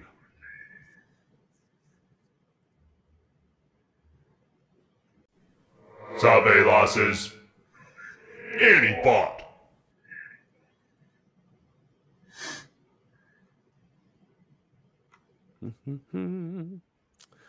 All right, ladies and gentlemen, this could be our final game of the night. It's been a pretty fun day, yeah. It's been pretty good. I think we've seen some great games. I think, this is a good kickoff to the season. We've got a couple new things. We get a couple weird quirks from some bots. We get a couple, stompings, and we get a couple really, really close, drawn out things. It's been good. Yeah. And next week shouldn't be quite so many TVTs. I know we've got some Protoss and some Zerg in the next bit of the bracket. So hopefully you all join us next week as we see our other 8 bots that are in this competition. There are 16 bots in total, double elimination bracket. So we're gonna have a lot of good games this season, and it's only gonna get better from here. That's the plan anyway. I agree. Yeah, hopefully you're all enjoying all our new graphics and new fancy shiny things and some of the artwork. Yeah, definitely check out the Discord and the Crown Club if you like the artwork and free phone backgrounds and that kind of thing. We should have the artwork available for our Crown Club, I would imagine, sometime in the near future. I think so. End of the season. Okay, so that's relatively near future in the grand scale of things. Yeah, exactly. Exactly. So Anibot is expanding this time. So a deviation already right off the bat. And I think that's good because the first plan didn't work. So do something else. And MicroMachine will come in with the Reaper here again. This time there is already a Marine out on the way, so it won't be completely undefended right off the bat. Definitely better. Mm-hmm. Now, nice job tonight, by the way. Well, we got some of our bot authors here. Great stuff you guys have been bringing us over the years, and awesome start to the season so far. So thank you to all our bot authors for putting so much work in and really just keeping the spirit alive. This wouldn't exist without your guys' passion and want to do this. So it's true. I appreciate it. I love watching these bot games. It really has. I watch more ProBots than I do normal StarCraft kind of now. Yeah, we spend a few hours every week doing this for sure. Oh yeah, there's you can check out the AI stream on Twitch, has games running 24/7. Like there's a lot of good bot content going on right now, and it's just kind of a nice little break from the traditional StarCraft scene. Yeah, exactly. Yeah, it is. It is a good pace. It really changes like your perspective on it as well. Yeah. Yeah, just the way to look at the games. It's a little more about the game, less about the player. More so because I've always kind of wanted a stat, which there'd be no way to get, but a stat of what is my number of games played versus number of games casted. And I bet you would just have to keep track. I would just have to keep track. But I bet at some point I passed into the more casted. Sorry about the lag here. Yeah. It looks like it is freezing on stream a little bit. We'll get that squared away hopefully here in a moment. Reapers are skirting around. One gets taken out here. MicroMachine did not get as many kills this time around. I don't think. No. 3. Okay, so much better. And Anibot's already got a second base up and running. Last time Anibot was just kind of subjugated to one base for the whole game. So this is a much, much, much better start for Anibot. Exactly. Don't want to be subjugated. It's a good word. I like that. It is a pretty good word. I like it. Does that work in that sense though? I think it does. Well, yeah, I would say I would use. Yeah, you make them subordinate too. Yeah, you can say, yeah, you've subjugated them. I would say that you've relegated them to one base. Yeah, that is a little more accurate. Relegated, it's a good word. Yeah, it's better. Yeah. I was just reading a book about I like historical fiction stuff, and it's like in the 1500s, and just some of the phrases and things that they use are just like, wait, what? Some fancy words that I never knew before. So I always kind of wonder, like, if you went, but because like what we see from writing from like say the 15 or 1600s or something is like the educated, like floofy, like it's the Shakespeare's, it's the Lords, it's the whatever. But if you went and talked to like that to some guy in a village, would he be like, what? Like, he'd probably would he be able to follow that, or are they being extra flowery? Because every time you watch like a period show, they make them all like talk like that, and some dude's like working in a field and he talks like a Shakespearean actor, and you're like, I'm pretty sure he would just grunt, and it's only like certain people. Here, the Reaper was really bold there, threw a grenade in the middle of everyone. And might get away. If the Liberator picks off a Reaper, that's a horrible Reaper. Did it? We cut away. I missed it. I don't know if he did. Banshee's going to have that. Banshee is starting to get some kills here. So Anibot starting to fall apart just a little bit here. He did get him. Oh, boy. Yeah. Worst Reaper ever. Yeah. Gets a Cyclone, too. Ooh, there's a scan available, but nothing here to really finish it off. The Liberator could get some shots off here, but, oh, man, this is starting to be a little bit painful for Anibot. It was looking so much better this time too. Yeah. Well, and this is always the thing, right? Like you think that you've held something, you're doing a little better, but unless you're actively on the initiative, then MicroMachine's going to wear you down. And we're seeing that here. Cloak is about to run out here, so maybe this Banshee can get dealt with here. Oh, he spends a scan right as Cloak runs out of energy pretty much. Does get the Banshee, so at least that's a win there. Third base is coming down. Anibot's doing a much, much, much better job this time around with that economy and just keeping things rolling. You got to keep pace with MicroMachine because MicroMachine also on 3 bases right now. Ooh, another Banshee? What is that? Yep, another Banshee. Man, these Banshees have been killer this game. Yeah, just lack of detection. The turret's not in the best spot. We'll be able to detect the Banshee, but it can't get shots off. And people have gotten better at coding around things like the turrets too. Like your initial, a long time, things were overly scared of things like that. And they like couldn't even micro around them because it so limited their actions. But people have gotten better at being like, no, this is what to worry about. This is not what to worry about. And so now it will dive in and get kills where they never did before. So Anibot's getting killed while it dives in. Yeah, that's for sure. Neat skirmishes in the middle here. Yeah, there's a random matrix on like a Viking. Yeah. So there's just chaos everywhere right now, and it doesn't help that our end's so laggy. Yeah, no, exactly. It's hard to talk about. Like I want to talk about it. I don't know what's happening. I have no idea what's happening right now in this game. we're also seeing, I think, a more pixelated version than you guys. I do know MicroMachine's trying to break in here, and he's actually landed Vikings, and will be able to get some. I don't even know if there was SCVs left there to kill, but either way, MicroMachine has just got a chokehold on Anibot right now. 60 army supply to 17, more than double the workers, and I think at that point when you've got tanks inside your opponent's natural, I think you've pretty much got the game on lockdown here. Vikings will be able to kill off the Liberators in defense for Anibot. They're not even really sieged up doing anything useful or in a useful spot. So MicroMachine looks like he will take the solid 2-0 victory and move on in that upper bracket to face Jensiiibot. We'll do indeed, and that'll be a good match, which we'll get to, I guess, in 2 weeks.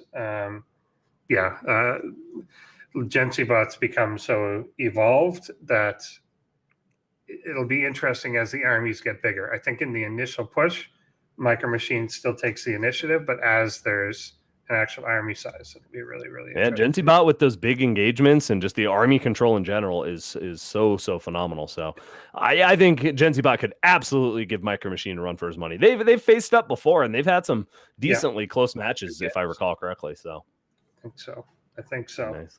Anibot trying to run for its life, but will not get out of there. The command center will finally fall, and MicroMachine will take the win 2-0. Nicely done. And again, thank you to all our bot authors.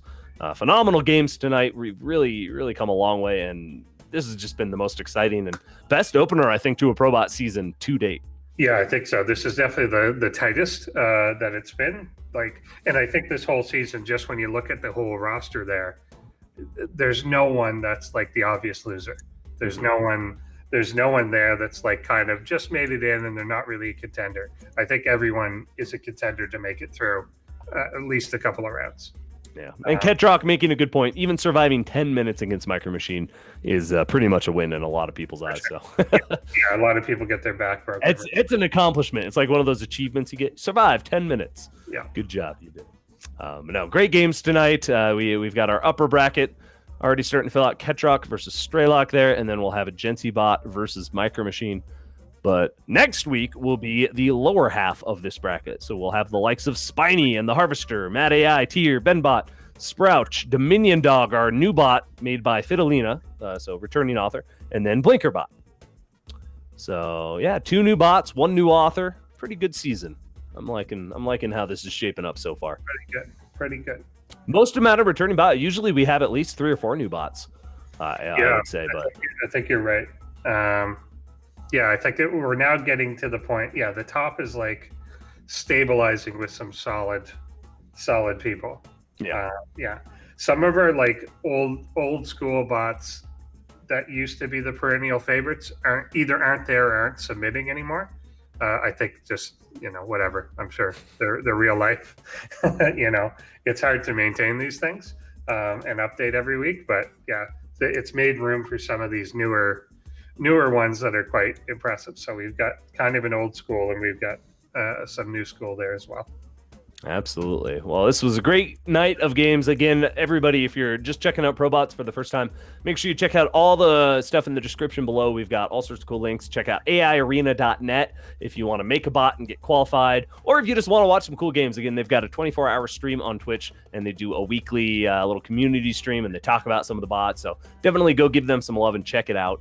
Great group of guys over there, and girls, guys and girls and gals and whatever, and bots, mostly bots. I go for the bots.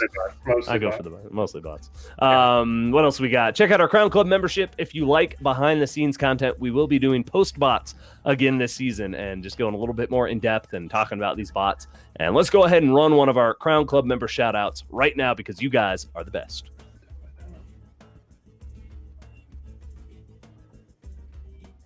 Hey, you said you were ready. I know he did say that. I think he's a liar.